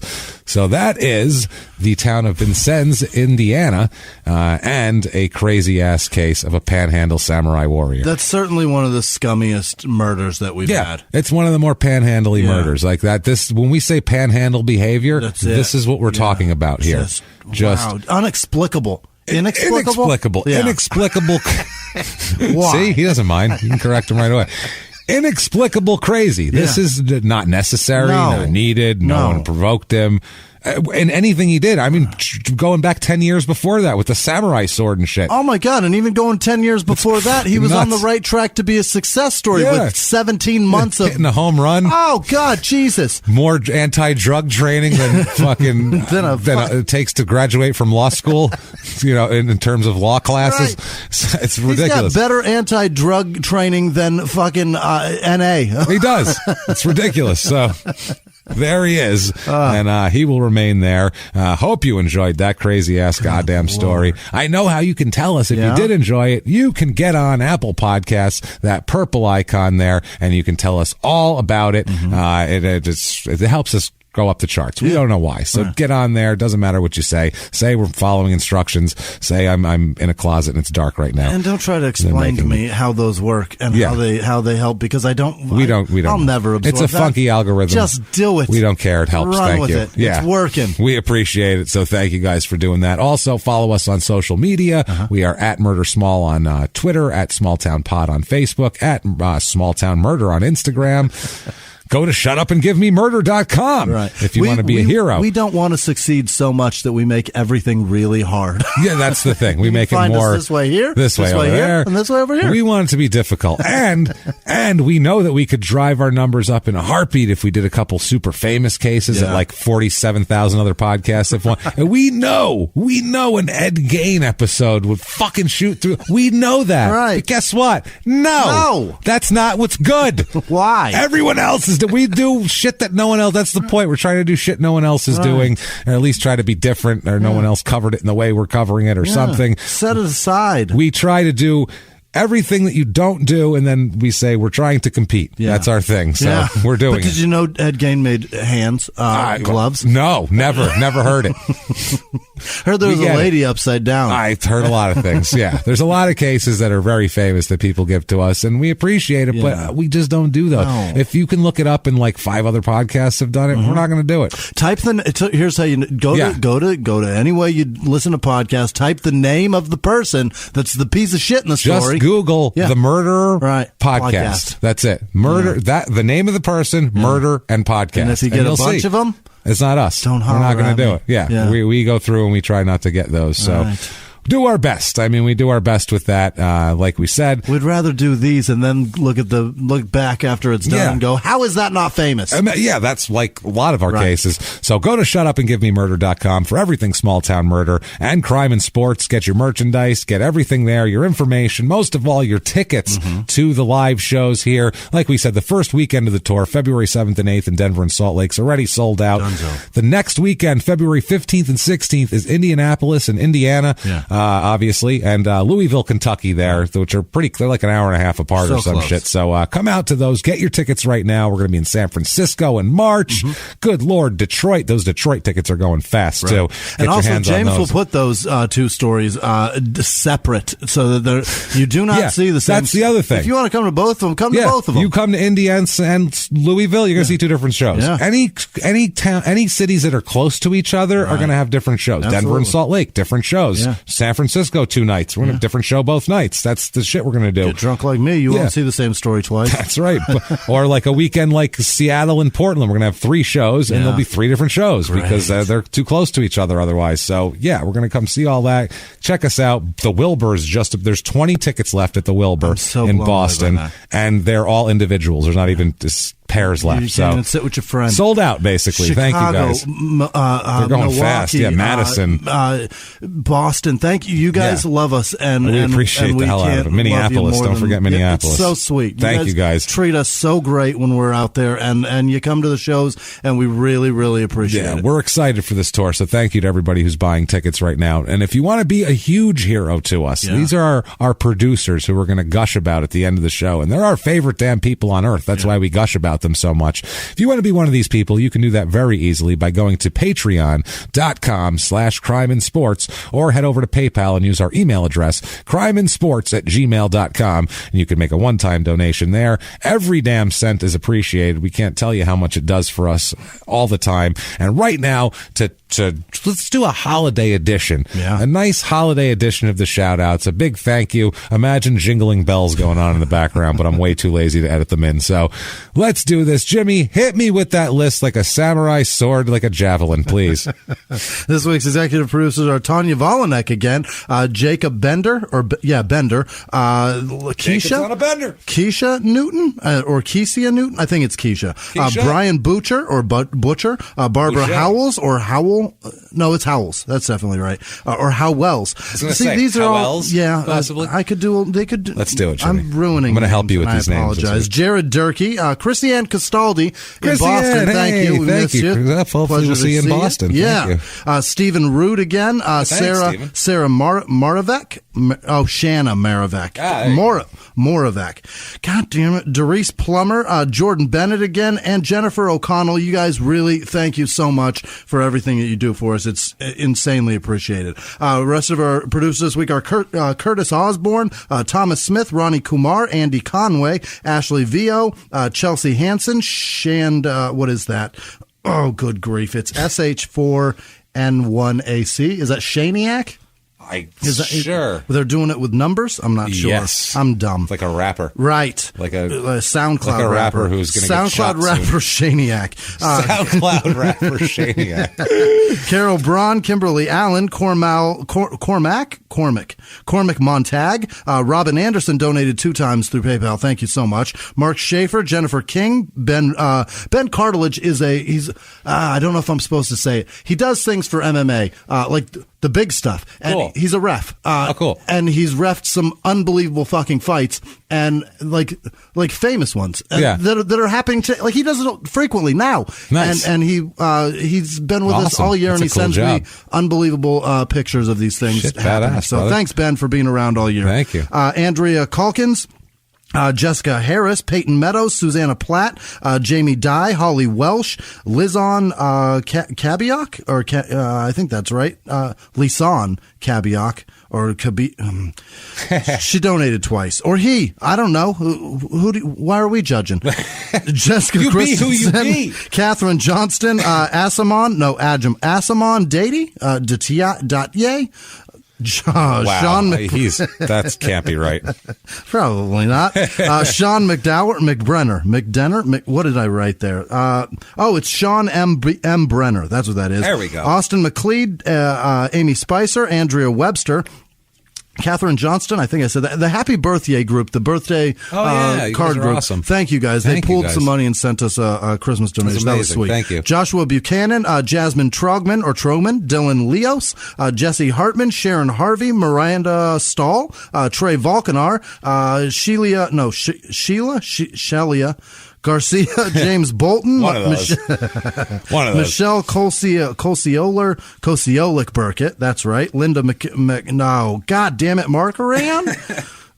Mark Orion, Swathi, what the fuck? Swathi J. Shanker, I think. Wow. Probably not. Miranda Streel, Melanie Guzman, I think that's right. Kelly Galodal. No. Lisa Ramos, Shelley Crowell, Lee Rose Hobbs, Jesse Herrera, Ann Cook, Morgan Eberly, Tenniel, I think, Juan Partita, Luke Evans, Rachel Lanneman, Katie Heichman, Sarah T, Matt Kerr. Fuck, I'm doing terrible this week. Renee, with no last name, Chris Reisenbach, Chrissy C, Emily Ekdahl, Catherine Wylachowski, I think, Natalie Bland, Amanda Miller, BG, Marty Moodog Bear. No, I don't know what that is. Jacqueline Ott, Amy Cool, man. Amy Schuer, Penny Keir, Sheila Garcia Rivera, Austin Robeson, Caitlin Wirtz, Amanda Moorer, Heather Norton, Talena Jensen, Justin Jeffries, Jake Haslam, Stephen Perry, Jen Bass or Bass, Josh Dubbs, Sarah with no last name, Brad Peters, Tuba Ahmed, Bacon Bits the Cat. That's interesting. Thanks, Bako. Appreciate it. Wesley Harvey or Harney? Is that? I think it's Harney. I think so. Wes. AJ at The Great Good. I think that's a podcast. I don't know. AJ though. Marie Thompson. Thanks, AJ. Penny Pelkey. Lauren Perry. Megan Dyer. NW. No, that's Nina. Not NWA. That is definitely Nina. Jesus Christ. That's absurd. Porter Phillips, Sabrina Crawford, Marty's birthday from his girlfriend in Australia. Awesome. She didn't give me her name or his last name. So it's your birthday, Marty. Every Marty in Australia whose birthday is this week, happy birthday. Happy birthday, Marty's. And then Brady Davis turned 16. I don't know where he's at or when his birthday is, but happy birthday. And you guys really just you guys didn't know it, but I guess Spotify was keeping track every time you guys said that we're your favorite show, and they sent us an unbelievable gift of wireless headphones. Neither of us would buy those for ourselves, and you guys didn't know that you were doing that for us, but thank you. But everything you do, from saying nice things about us. We can't even say we like them because our agent would be like, don't you say you like them. Don't say the brand. Yeah, don't say anything. Just say they're nice. Don't you say a word. You say Spotify's fine. And we'll talk about it if anything comes up. It's a good way to listen to podcasts we hear. That's it. It's okay. But you guys are why we do it. Thank you guys. And what you guys do for us is extremely appreciated. Let's keep this up for 2020. Merry Christmas and Happy New Year. Absolutely, guys. Yes. Merry Christmas, Happy New Year. We are, normally grumpy fucks, but the weird thing is we are both huge Christmas enthusiasts, which is weird. Neither of us are religious. No. Neither of us are usually into like a corny type of shit. But fuck, do we love fucking Christmas? So good. Holy shit. I have a Griswold tree in my house. It's ridiculous. I fucking love Christmas. So serious, Clark? I'm telling you, it's not going in our yard, Rusty. It's going in our living room. That's where I'm at right now. Where you put that tree? Bend over, I'll show you. That said, we're very excited about this. To me like that. What if people wanted to give you the happiest of holidays, Jimmy? How could they reach you? You can find me at Whisman Sucks, WHISMAN Sucks on Twitter, Instagram, and Snapchat, and I look forward to hearing from you. Where can they find you? You can find me at Jimmy P is Funny, or just copy and paste my name from the show description and make it a little easier on yourself to not have to try to spell that shit. Yeah. Much easier, but you know what? With that said, holy shit, it's been a wonderful year. It has. 2019 is going to be in the books. Our next show will be in 2020. It is. Which is crazy. We haven't missed a show in it's been a long time. November of 2018. Yeah, when our computer died. Right. And luckily we got a new computer. Yeah. And this episode, this is how awesome our computer is. I kicked the fucking power out of this episode midway through this episode. Not midway, 2 hours and 20 minutes to 5 recording minutes this. Ago. And had a fucking mental breakdown because we thought we had no episode. But luckily, Adobe Audition is wonderful and reloaded everything. So thank you, Shannon. I was just going to say thank you, Jimmy's cousin Shannon, who hooked us up with this wonderful computer to help us out. Otherwise, that Avion, whatever brand it was, we would not have been over. We would not have had an episode this week because I was way too angry to fucking record again, and Jimmy was in tears. It was not good. Way to go, Hagen. So thank you very much, Shannon, for that. And thank you guys for everything you do for us, honestly. And until next year, everybody, it's been our pleasure. Bye.